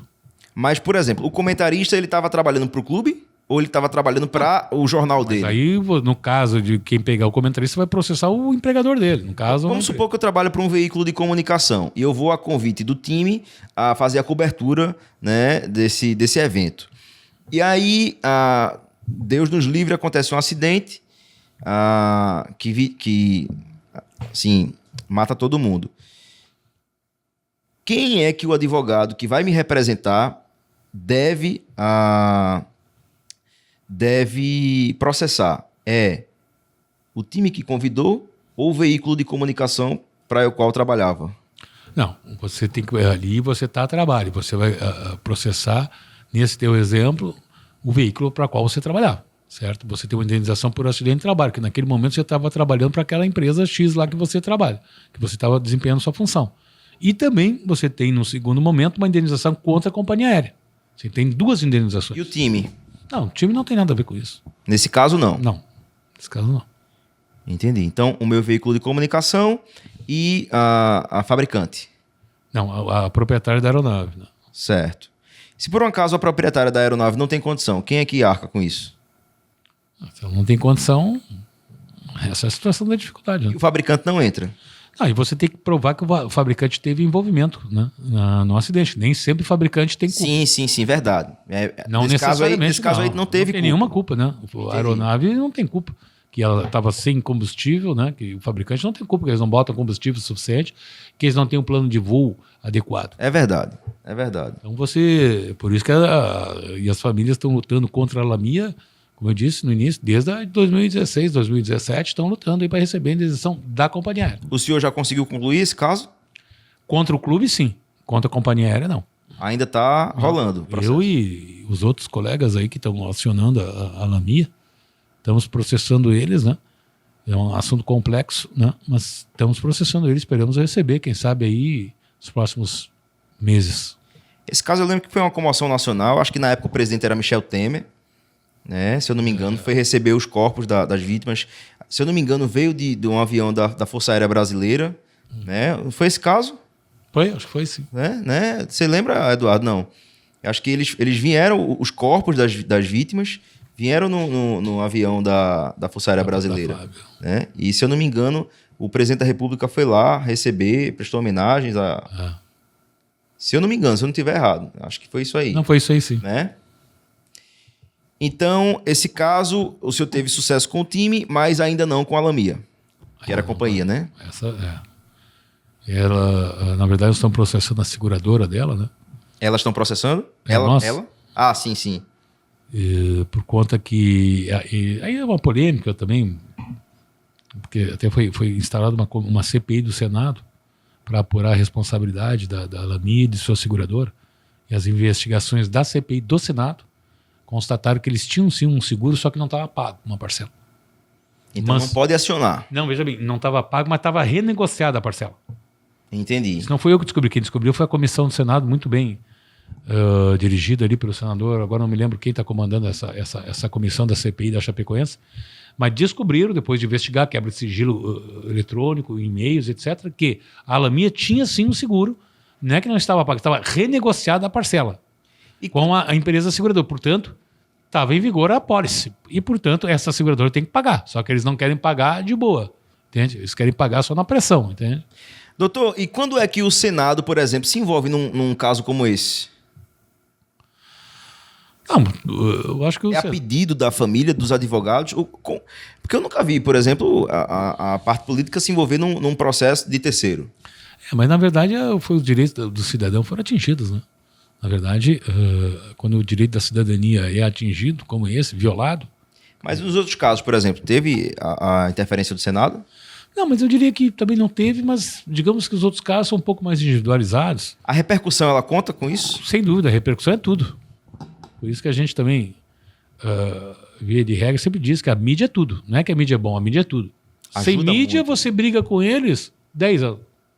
Fica entre 4 paredes. A família, o advogado, o juiz, o promotor e o agente causador, como eu chamo, do outro lado. Entre 4 paredes, briga 10 anos. Bota eles na mídia para ver. Quanto mais expõe o caso, mais A opinião pública fica Exato, sabendo, em as cima. coisas não são bem assim, entende? Infelizmente, o ser humano, muitos aí pagam pelo constrangimento, e não pelo dever da justiça ou pelo dever da consciência. Pagam porque tem constrangimentos. Entende? Infelizmente, via de regra, funciona assim. Doutor, logo em seguida desse caso da Chapecoense, eu acho que tem outro caso aqui bastante interessante, que foi o caso do navio Costa Concórdia. É verdade. Costa Concórdia foi um caso também bizarro, até eu diria, né? Como é que Inclusive pode? aconteceu na Itália, né? O comandante ele abandonou a embarcação, né? Que acho que, se eu não me engano, existe uma ética, né? Que ele tem que ser o último a abandonar a embarcação. Sim. Ele foi o primeiro a abandonar a Tem embarcação. um código aí interno deles ali que ele jamais poderia ter abandonado, que eles bateram num Recife, né? Aham. Também um plano não de voo, mas de navegação. Ele foi tentar encostar ali pra galera ver, tirar foto e tal, e fez merda. Fez. E aí tocou nos Recife, estava distante aí uns 500 metros da praia, e começou a entrar água dentro Do navio. do transatlântico. Inclusive um navio de alta tecnologia, né? Novo. Né? Pra você ver. Foi na Itália, não foi esse Foi na caso? Itália. E aí tinha muitos brasileiros, inclusive. Eu atuei para 30 brasileiros, 32 brasileiros estavam ali naquele Caramba. navio ali. E aí teve uma particularidade, porque como é que aí eu pedi o dano moral, como já falei aqui, que é subjetivo, né, para a gente quantificar, mas só que muitos perderam seus bens materiais, ficou na cabine, ninguém voltou para a cabine, né? Entende? Então, muitos perderam pertences aí de valor, né? Nesse caso, quem foi responsabilizado? A empresa Costa Concórdia mesmo, a dona da empresa, Costa Concórdia é uma marca do navio. Mas agora não me fugiu agora o dono da empresa que o navio pertencia. É comandante? Não. Comandante? Comandante, Ele foi né? processado, né, criminalmente. É Mas não por nós. É comandante no navio? É comandante. Comandante. Comandante. Ele tá preso, se eu não me engano. Olha, no momento ele chegou a estar preso, né? Chegou a viver preso, foi condenado. Ele agora se está ainda hoje, eu não saberia te dizer, mas foi condenado. Por abandonar o navio. Por abandonar o navio, por total, digamos assim. Teve uma adjetivação para o que ele fez, né? Até Tem um termo técnico, né? Tem uma tipificação da codificação italiana lá de um crime penal que ele fez ao abandonar seus passageiros à própria sorte. Foi o que ele fez. Quantas pessoas morreram nesse caso, doutor? O senhor lembra? Em média? Mas ali, praticamente, se não me falha a memória, não morreu ninguém, né? Porque eles foram socorridos a tempo. Entende? Eles foram carregados ali por bote, salva-vidas, enfim. Ali eles conseguiram se salvar. Nenhum morreu. Eles conseguiram se salvar porque era à beira da praia, mas teve um pânico igual, né? Pânico, um dano enorme psicológico, material. Claro. 32? Ainda Morreram? 32 pessoas morreram. 32. Eu atuei para quem não morreu, digamos assim, né? Entendi. E o navio afundou, chegou a afundar, não foi, doutor? Uma parte? Acho que uma parte afundou, né? Eu lembro que gastaram milhões aí para tentar Recuperar. para tentar levantar o navio ali, né? Para tirar o navio ali daquela situação e também parar de derramar óleo, enfim. As coisas que estavam no navio, né? Até porque tinha material, tinha objeto, tinha, enfim, óleo, tinha um bocado de coisa que estava poluindo ali aquela região. Prejudicou o meio ambiente, né? Também, né? E aí o governo ele pode processar é porque a Constituição italiana ela é muito parecida com a do Brasil, né?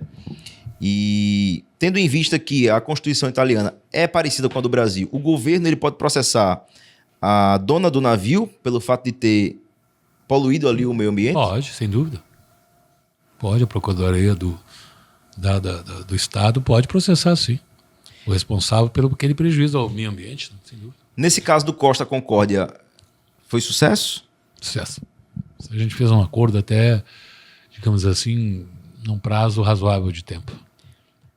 O valor ele não se equipara a de uma vida perdida, por exemplo. Não. Não, é bem inferior, né? Inferior, claro. Mas como eu disse, eu não posso revelar valores, porque todos os acordos eles têm um aspecto confidencial. Sim, claro. Então, mas foram valores bem razoáveis, sim. Entende? E a empresa também não tinha muita saída, lógico, podia brigar, como eu disse há pouco, pode, mas não tem razão nenhuma, né? O Código Consumidor clássico. Eu estava lá, eu paguei a passagem, tive esse prejuízo todo, como assim, não vou receber? Então, digamos que eles, depois de, claro, teve que entrar com a ação, processados e tal. O senhor chegou a conversar com alguma das vítimas que o senhor defendeu e elas relataram para o senhor como foi o desespero lá dentro, não? Sim, claro. Com todos eu sempre converso. Né? Tem como o senhor, de alguma vítima, falar alguma história? Não, eu atuei para, se não me engano, 3 famílias. As viagens de transatlântico, de regra, vai com a família toda, né? Sim.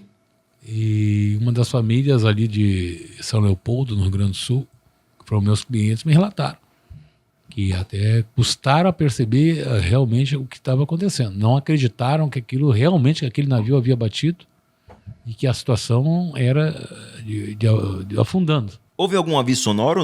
Houve um aviso sonoro, mas as pessoas ainda se perguntavam. Depois começaram aí, em minutos, ver aquela fila em direção ao bote salva-vidas, o desespero de alguns, e aí sim a água já rolando lá dentro, circulando. E aí deu um desespero, né?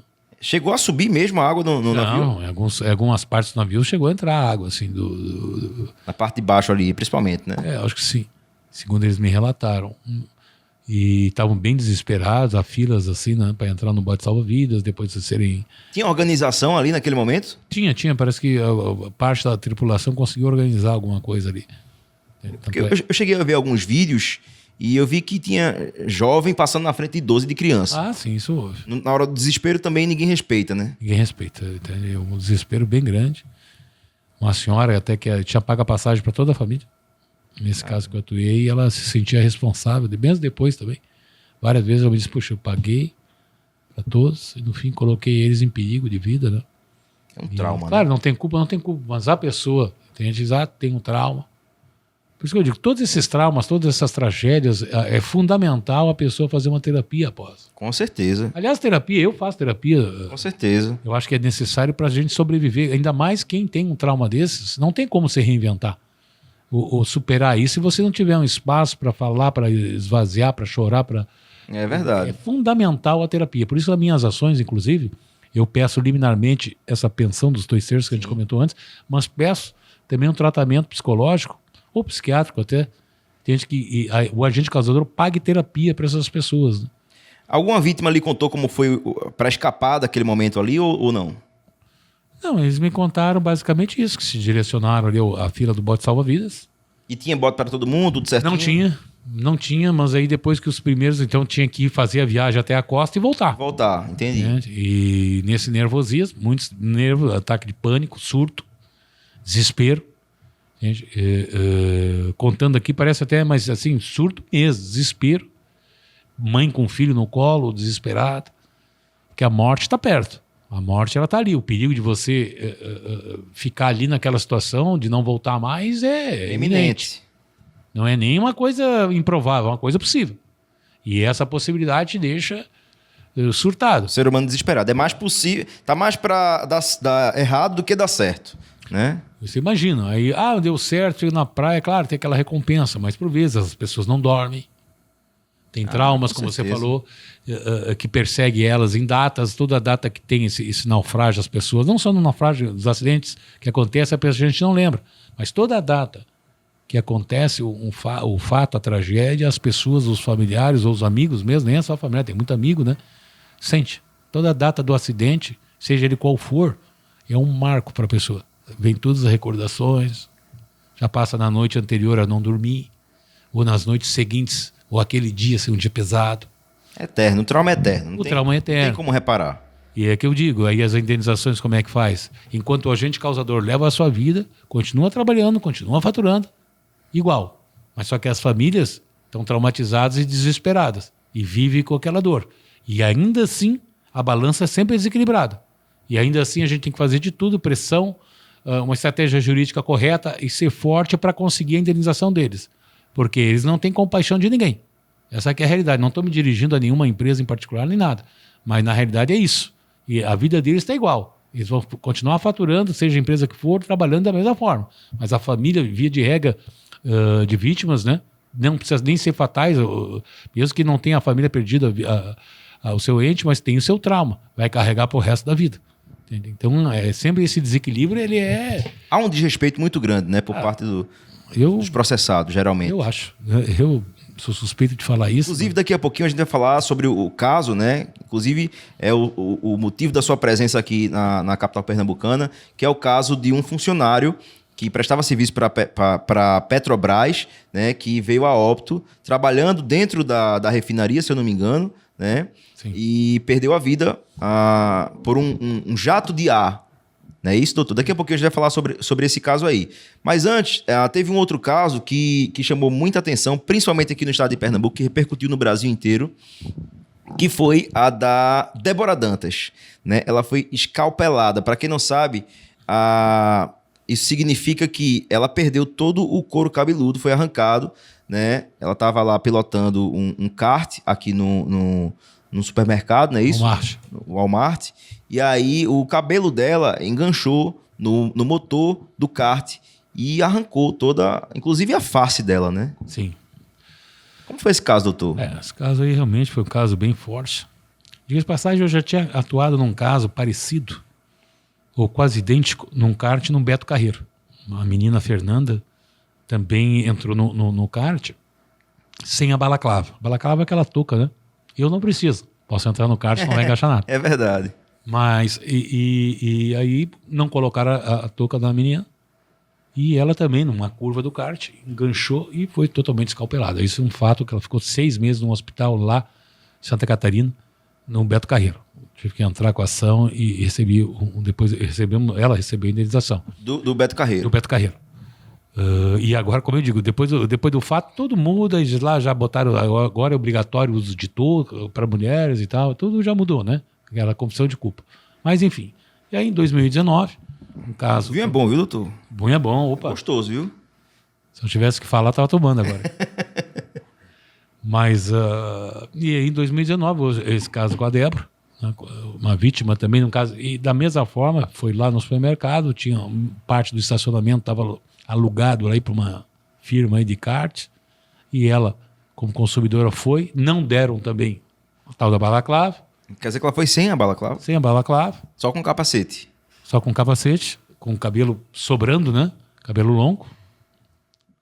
E aí enganchou também na armação lá do kart e foi arrancado o couro cabeludo dela, literalmente.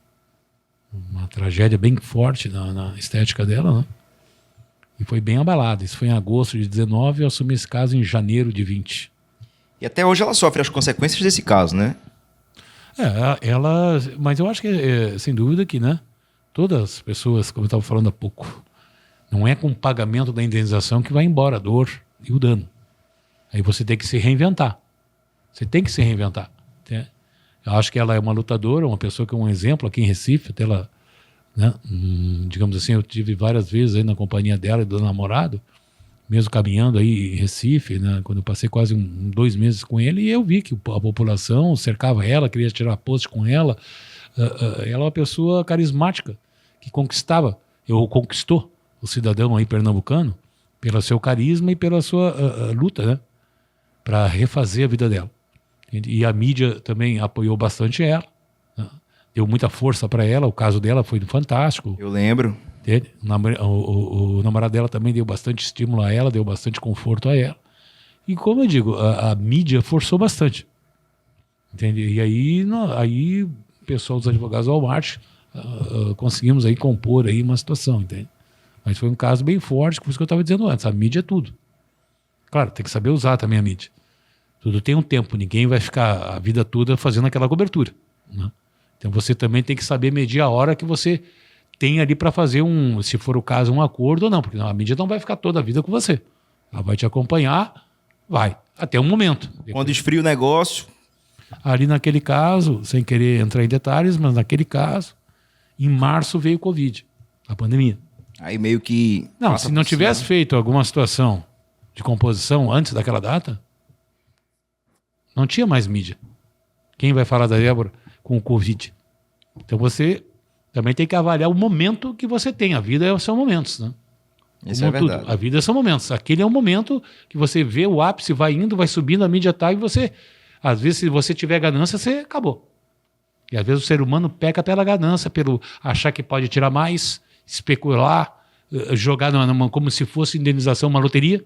É como se verdade. fosse não, vamos mais que dá. Por exemplo, no caso da Chapecoense, muitos aí que achavam que ia ter milhões num sonho que na vida real não é assim. A vida não é perfeita, a vida não tem indenização perfeita, não tem valor que realmente repare. Isso não vai ter, o mundo ideal não existe. Então você tem que, dentro das circunstâncias, digamos assim, fazer aquilo que é o melhor. E saber que o tempo, se você perder esse tempo, nunca mais busca de volta. Você entende? Então, mas enfim, de alguma maneira, eu acho que o caso Débora Dantas também teve um resultado aí, digamos que razoavelmente justo por tudo que ela sofreu, foi uma vítima também, né?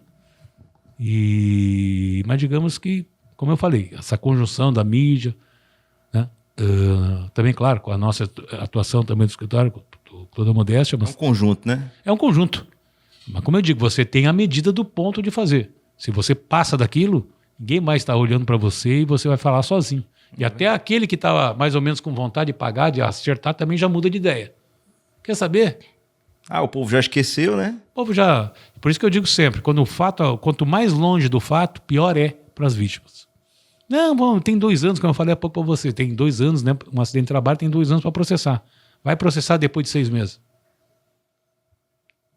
Nem foi tanto assim, olha só, demorou 6 meses para entrar, nem dói tanto. O doeu já está meio mais acalmado, né? Já passou, né? Já passou. Meio que passou, já demorou, você entende? Não é eu que acho, entende? Eu sei como pensa. Já passou o tempo. Não tem jeito, tem direito, mas todavia você demorou também, né? Você demorou. Daqui a pouco doeu, mas também não é tanta dor. Por isso que sempre aquelas vítimas, seus familiares, têm que perceber que tem um tempo para fazer as coisas. E depois o prejuízo do tempo que a régua passa muito longe, traz prejuízos já irreparáveis, entende? Falando nesse caso da Débora Dantas, que aconteceu aqui no estado de Pernambuco, eu queria que o senhor comentasse alguns fatos, alguns casos, na verdade, que o senhor defendeu aqui também no estado, né? O senhor é um advogado muito conhecido no Brasil, mora no Rio Grande do Sul, mas atua não só no Brasil, como em outros países também. E no estado de Pernambuco o senhor pegou alguns casos, né? Realmente, Gordo, Pernambuco eu acho que é o estado que eu tenho, digamos de passagem, bastante afinidade pelo povo pernambucano e bastante amigos, né? E quis o destino que tivesse também bastante casos. Aliás, eu tenho carteira da OAB de Pernambuco agora. É? Tem. O presidente aí, Fernando, da OAB, que faz, aliás, ele e sua direção fazem um excelente trabalho aqui na OAB de Pernambuco. E por conta desses casos, até tive que fazer uma carteira de advogado aqui. Bem, mas enfim, eu tenho um caso aqui, alguns casos, vou contar para vocês aqui, teu público, um caso terrível contra o Carrefour. Sim. Eu falo, viu, gente, eu só não digo o nome se eu não posso por alguma coisa. Do outro contrário, não tem problema nenhum. Porque até para ser coerente contigo, quer dizer, o agente causador fica no silêncio, ninguém sabe, aí ele fica com você 1000 anos, porque ninguém revela. Então eu estou revelando aqui, o Carrefour, todo mundo sabe que o Carrefour não é a melhor coisa do mundo em relação a tratar seu consumidor, né? Há vários casos pelo Brasil, até no meu estado, já mataram uma pessoa lá, né? Inclusive, o segurança de um Carrefour matou um cachorrinho, um covarde. Eu soube também, né? Aqui em Recife, né? Não, não? acho que foi em outro estado. Outro estado. Covarde. E nesse caso que eu defendo aqui, uma senhora, uma vítima, uma senhora, diga-se de passagem, maravilhosa. Aconteceu aqui no estado de Pernambuco. Aconteceu aqui em Recife, tá? É o seguinte caso, o marido dela, assim que a loja abriu, do Carrefour, eu acho que pode ser no bairro Torre, pode ser? Torre, bairro da Torre. Isso. Eu lembro desse caso. Você lembra? Então, ele teve um mal súbito, ele era um demonstrador, né, de produtos. Ele teve mal súbito e caiu no corredor, onde ele trabalhava dentro da loja do Carrefour. E faleceu. Eram 8 horas da manhã de uma sexta. E se eu me falar a memória de 2 anos atrás. Que o tempo passa tão rápido que a gente até se engana nos anos. Até peço desculpa se eu me enganei, mas eu acho que foi sim. Às vezes é tanto caso que a gente tem uma ideia que o tempo é menos, mas às vezes é mais. Então peço já antemão se eu me equivoquei no período. Não tem problema isso aí, não. Maravilha. E aí ele morreu.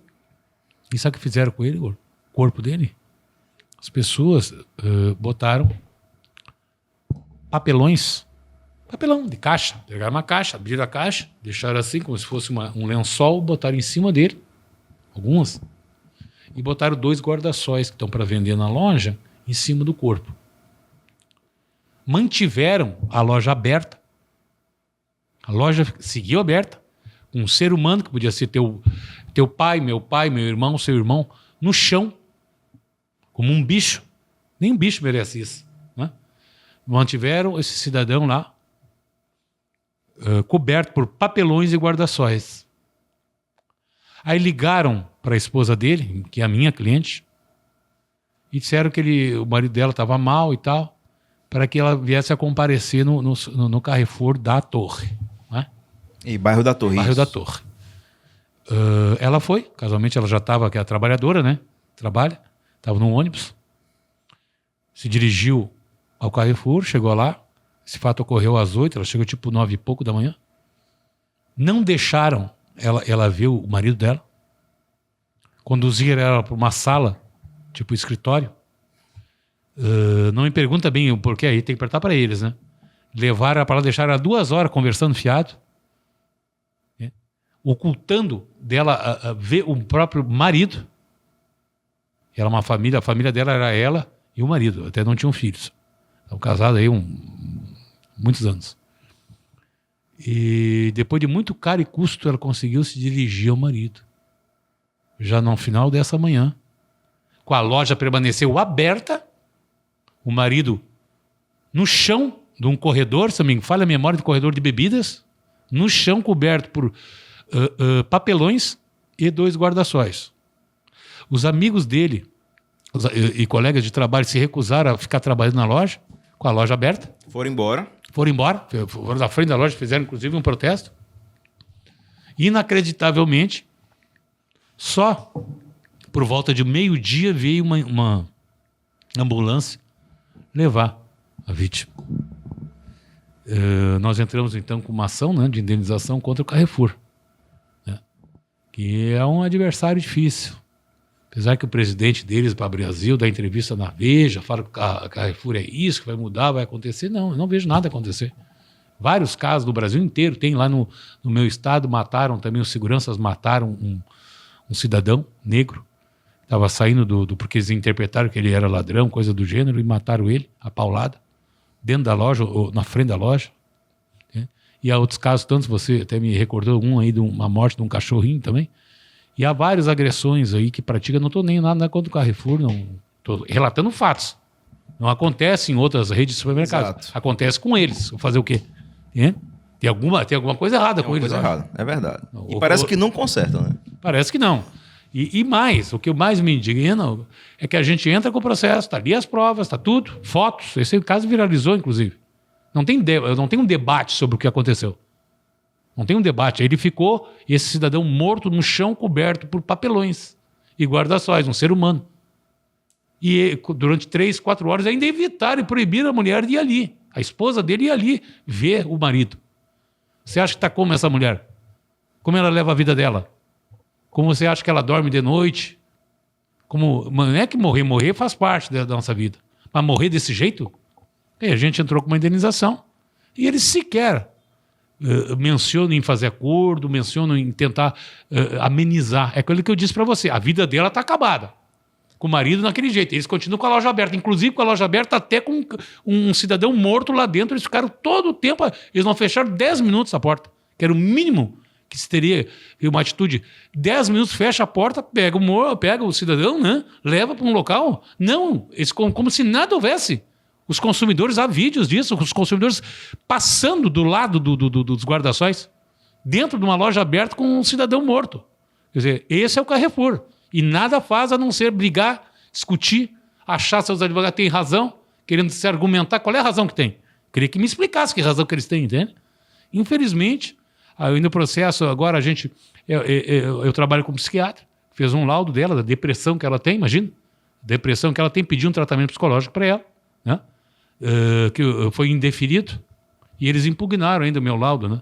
Achando que, certo, ela não sofreu tanto assim, é mentira, que nem fui eu que assinei o laudo, foi um psiquiatra.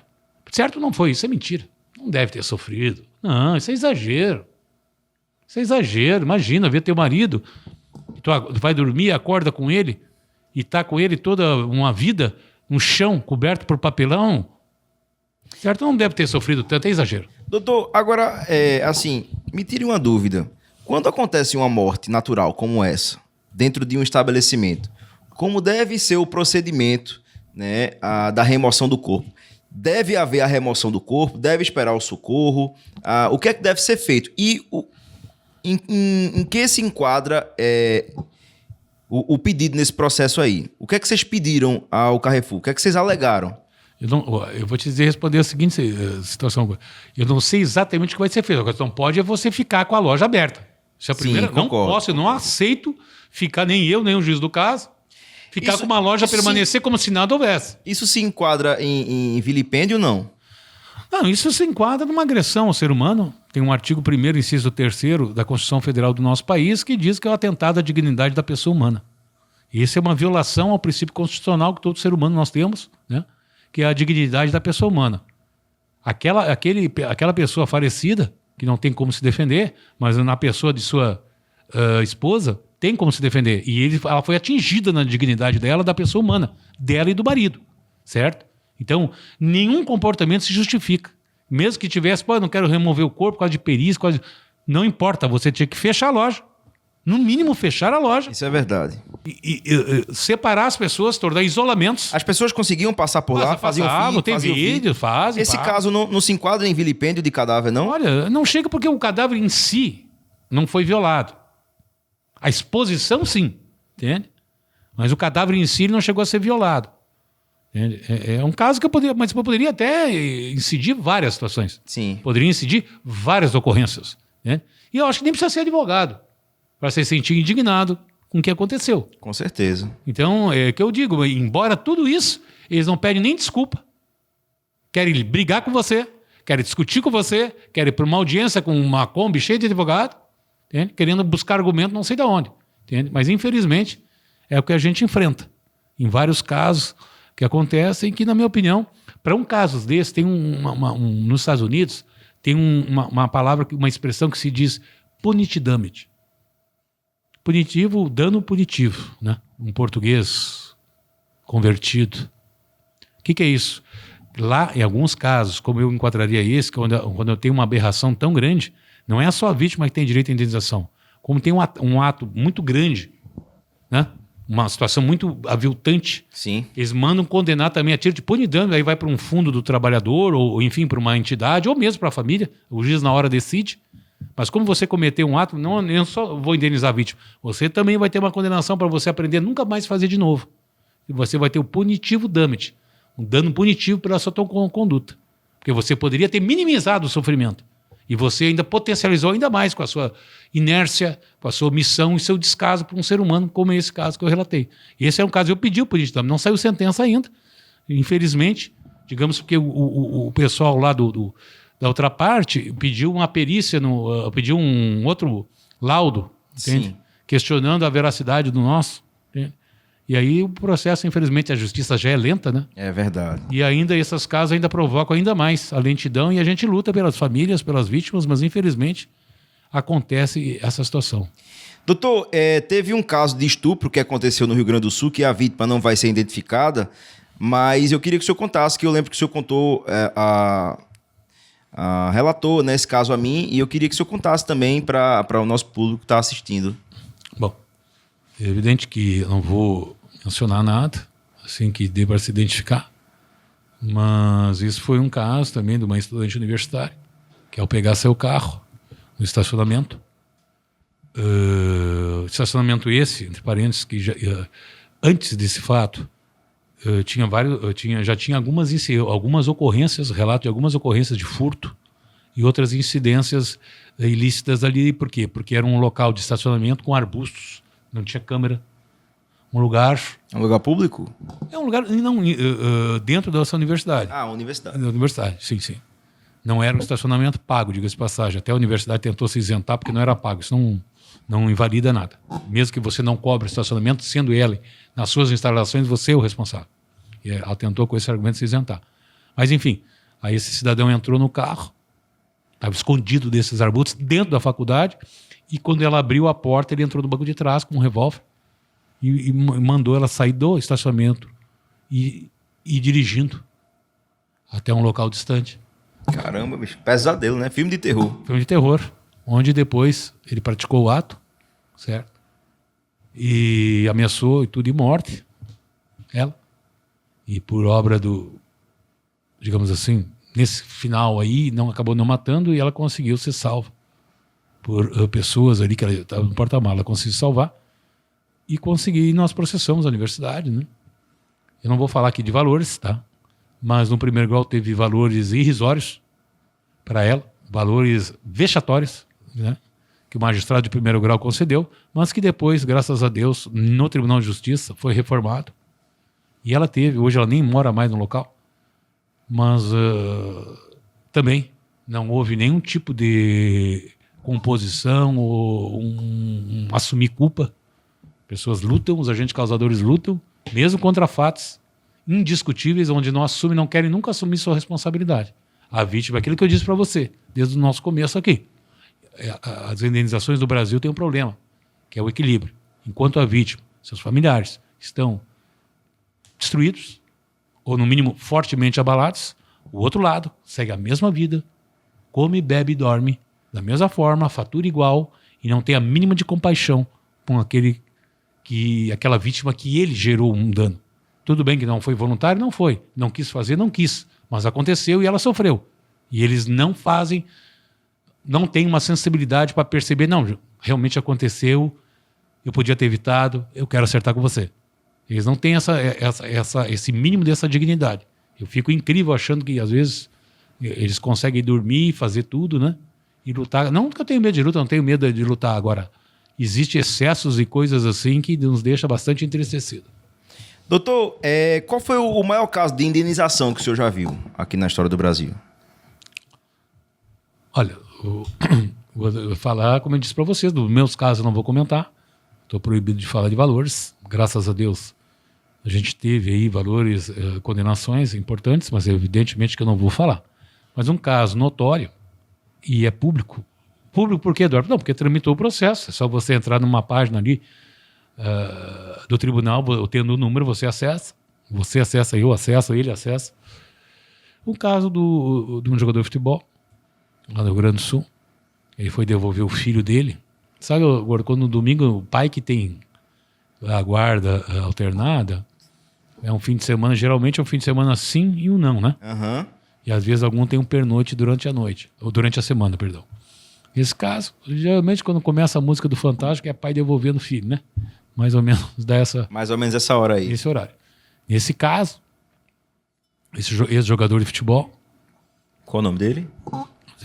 O Falcão, não devolveu o filho para a mãe. E a mãe, lógico, né? Voltada, desesperada, eu não vou entrar em mérito de nada, certo? Só vou relatar. Ela acionou um advogado. Tá? Eles entraram com uma medida contra o filho. O filho estava até com o pai no exterior, enfim.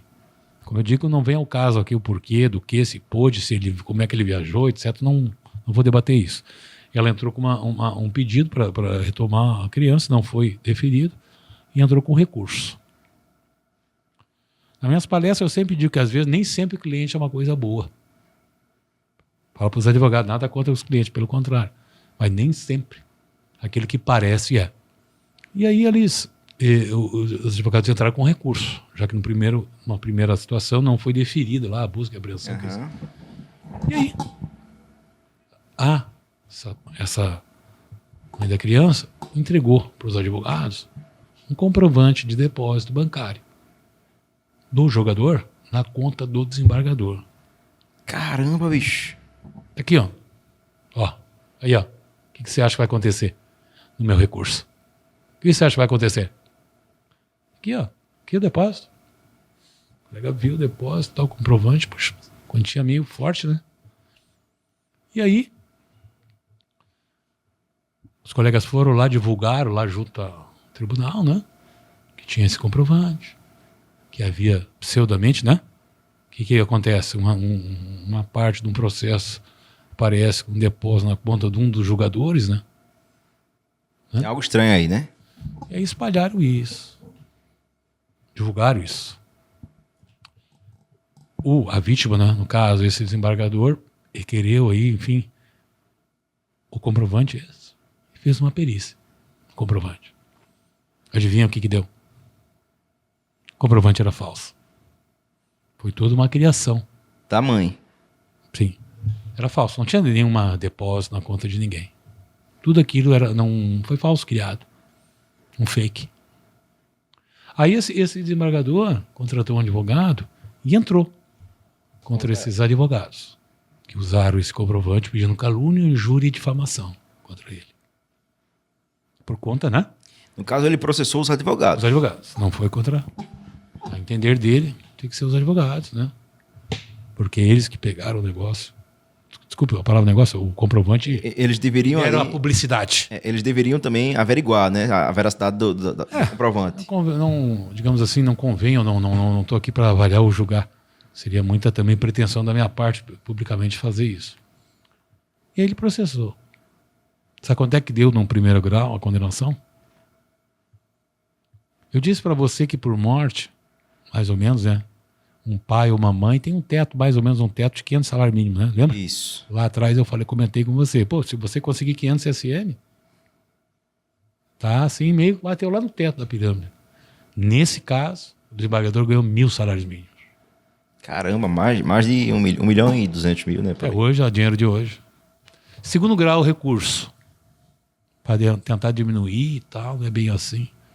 Segundo grau, confirmou 1.000 salários mínimos. Caramba.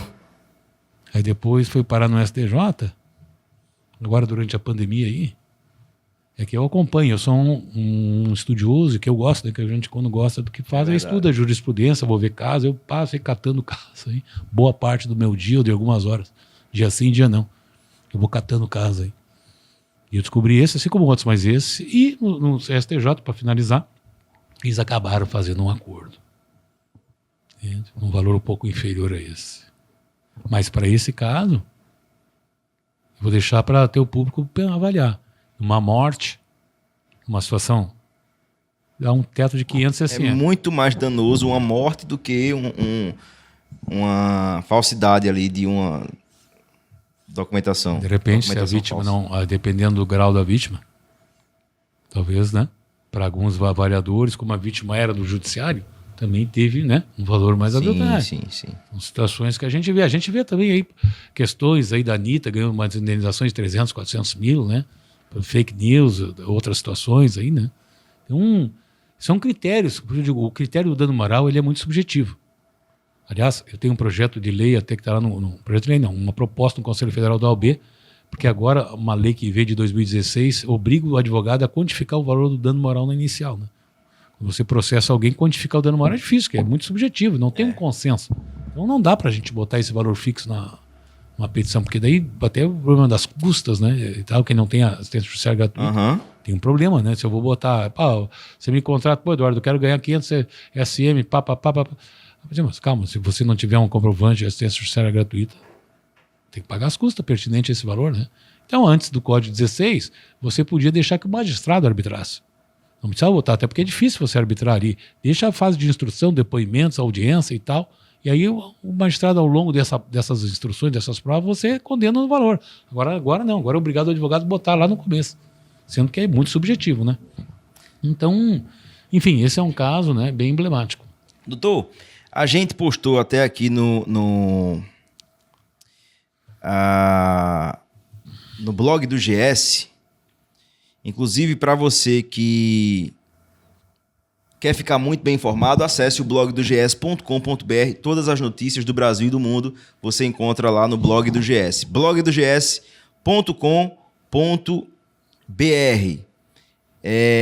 A gente postou aqui uma matéria do senhor. Deixa eu olhar aqui.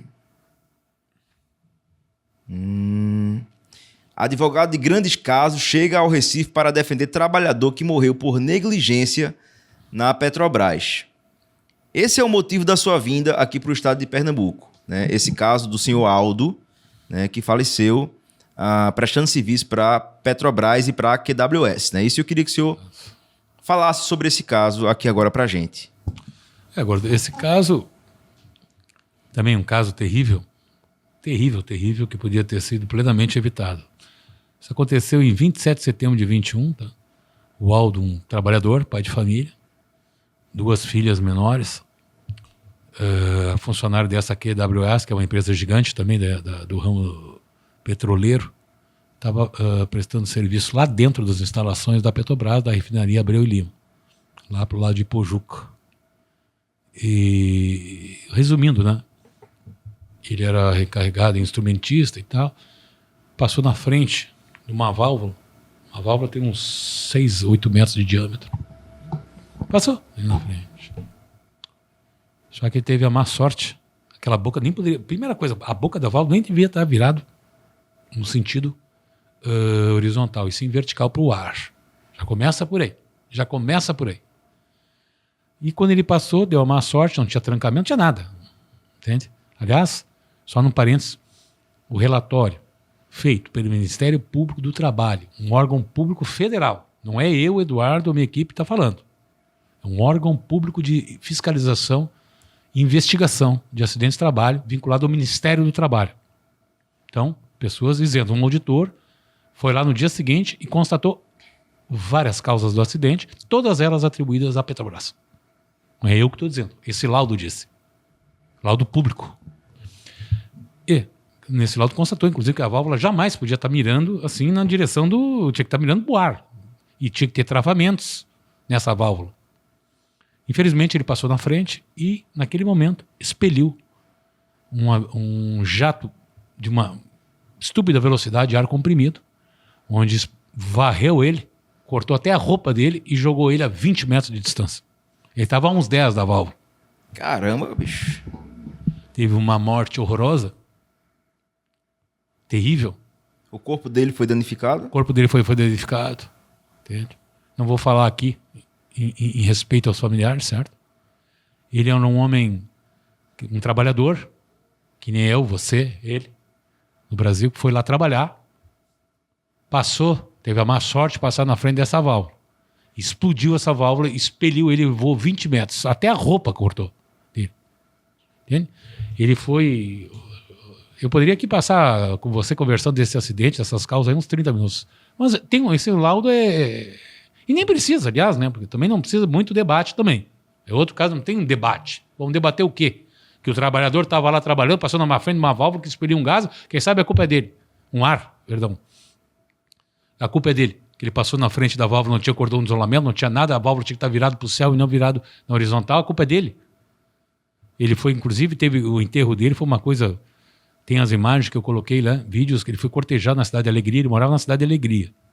Ele era ligado muito ao pai e à mãe, já de idade.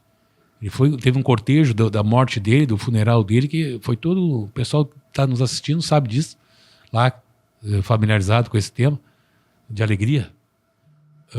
Foi cortejado por mais de quase 1.000 pessoas no centro da cidade, até o local do enterro, que ele era muito querido.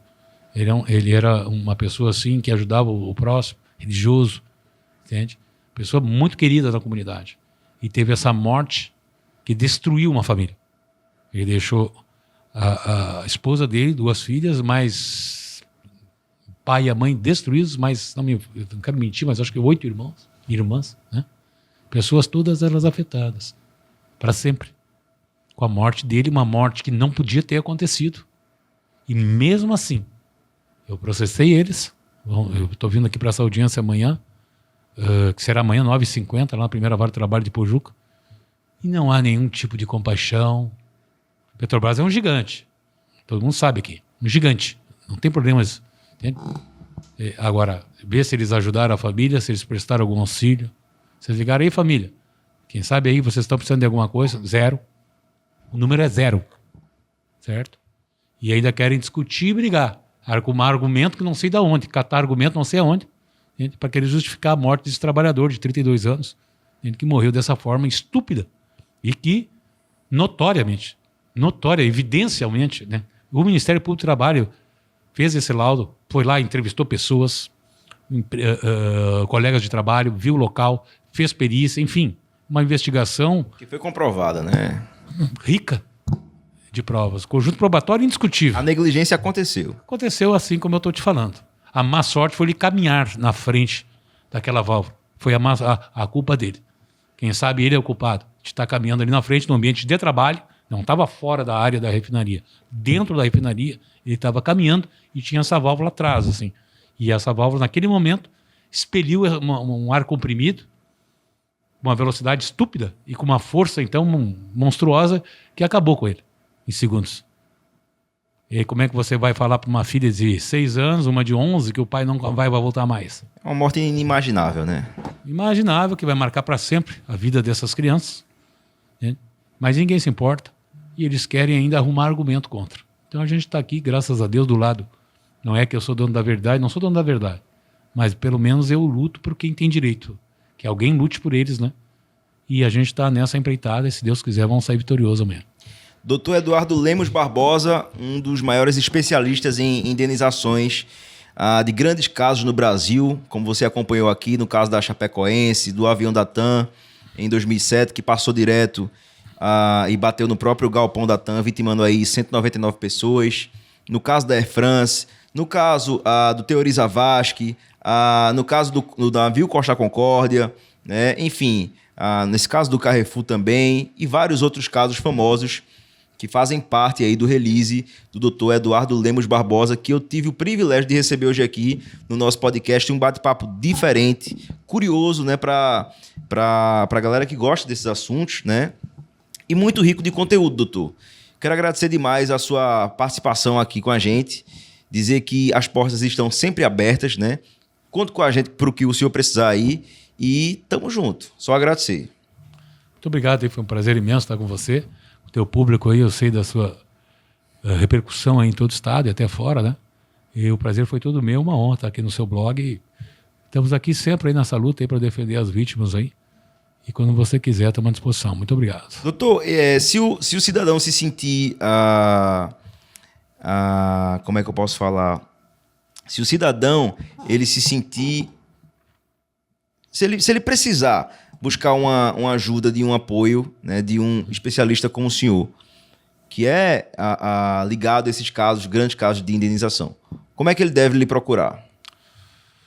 Bom, a gente tem uma rede social, né, como todo mundo, no Instagram, por exemplo, @Lemos Barbosa Eduardo. Né? Ali vocês vão encontrar informações. Tem também o nosso site, Eduardo Barbosa ADV. Hoje em dia a internet, como eu digo sempre, a internet diz tudo. É verdade. 10 minutos de pesquisa você encontra. Com até certeza. O que quer e talvez até o que não quer. Entende? Então a realidade está ali. Tudo que eu falei aqui para você, para o seu público, fácil de confirmar ou não, né? Então me procurem, entende? Como eu falei para você, na rede social, @Lemos Barbosa Eduardo, ou mesmo via nosso site, Eduardo Barbosa Advogados, né? Ali você vai encontrar ali telefones, contatos. E eu sei que a conversa, talvez, assim, porque a gente trata de mortes e de indenizações, às vezes é um pouco pesado, mas acho também que você não deixa de fazer um serviço social também, porque muitas das famílias nem sabem, ou de vítimas, nem sabem que tem seus direitos. É verdade. E infelizmente, como você me perguntou, tudo é prescrição, tudo tem um tempo e vai embora. Gente, não é só a dor não vai, mas o seu direito de agir vai.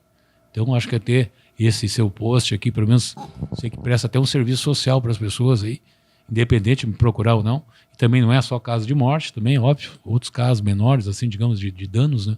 Como, por exemplo, atraso de voos e perda de bagagens e coisas assim, que causam também bastante danos. E o brasileiro é um consumidor que é bem massacrado Você sabe que o Brasil é o segundo país com mais processos no mundo. Tem 75 milhões, cerca de 75 milhões de processos. Acredito. No Brasil, para uma população de 220 milhões, É um texto, né? dá um processo para cada 3 habitantes. Só a Índia tem mais processos que nós, proporcionalmente, né? Também ainda é muito maior, né? A Índia é maior, mas eu digo proporcional, né? Sim, sim. E só para também dizer para você, e os assuntos acidentes, que é o trato de responsabilidade civil, é o segundo assunto mais demandado no Brasil, tanto na Justiça do Trabalho quanto na estadual. E desses 75 milhões, 80% se concentra desses processos na área da civil e na área trabalhista. E tanto nessas duas áreas, a indenizações, danos e acidentes ocupam o segundo lugar como assunto mais demandado. Isso não é eu que digo, é o Conselho Nacional de Justiça num site muito bom, que é o Justiça em Números. Então, com isso a gente revela que não é uma realidade tão específica, é uma realidade dos danos que acontecem no dia a dia.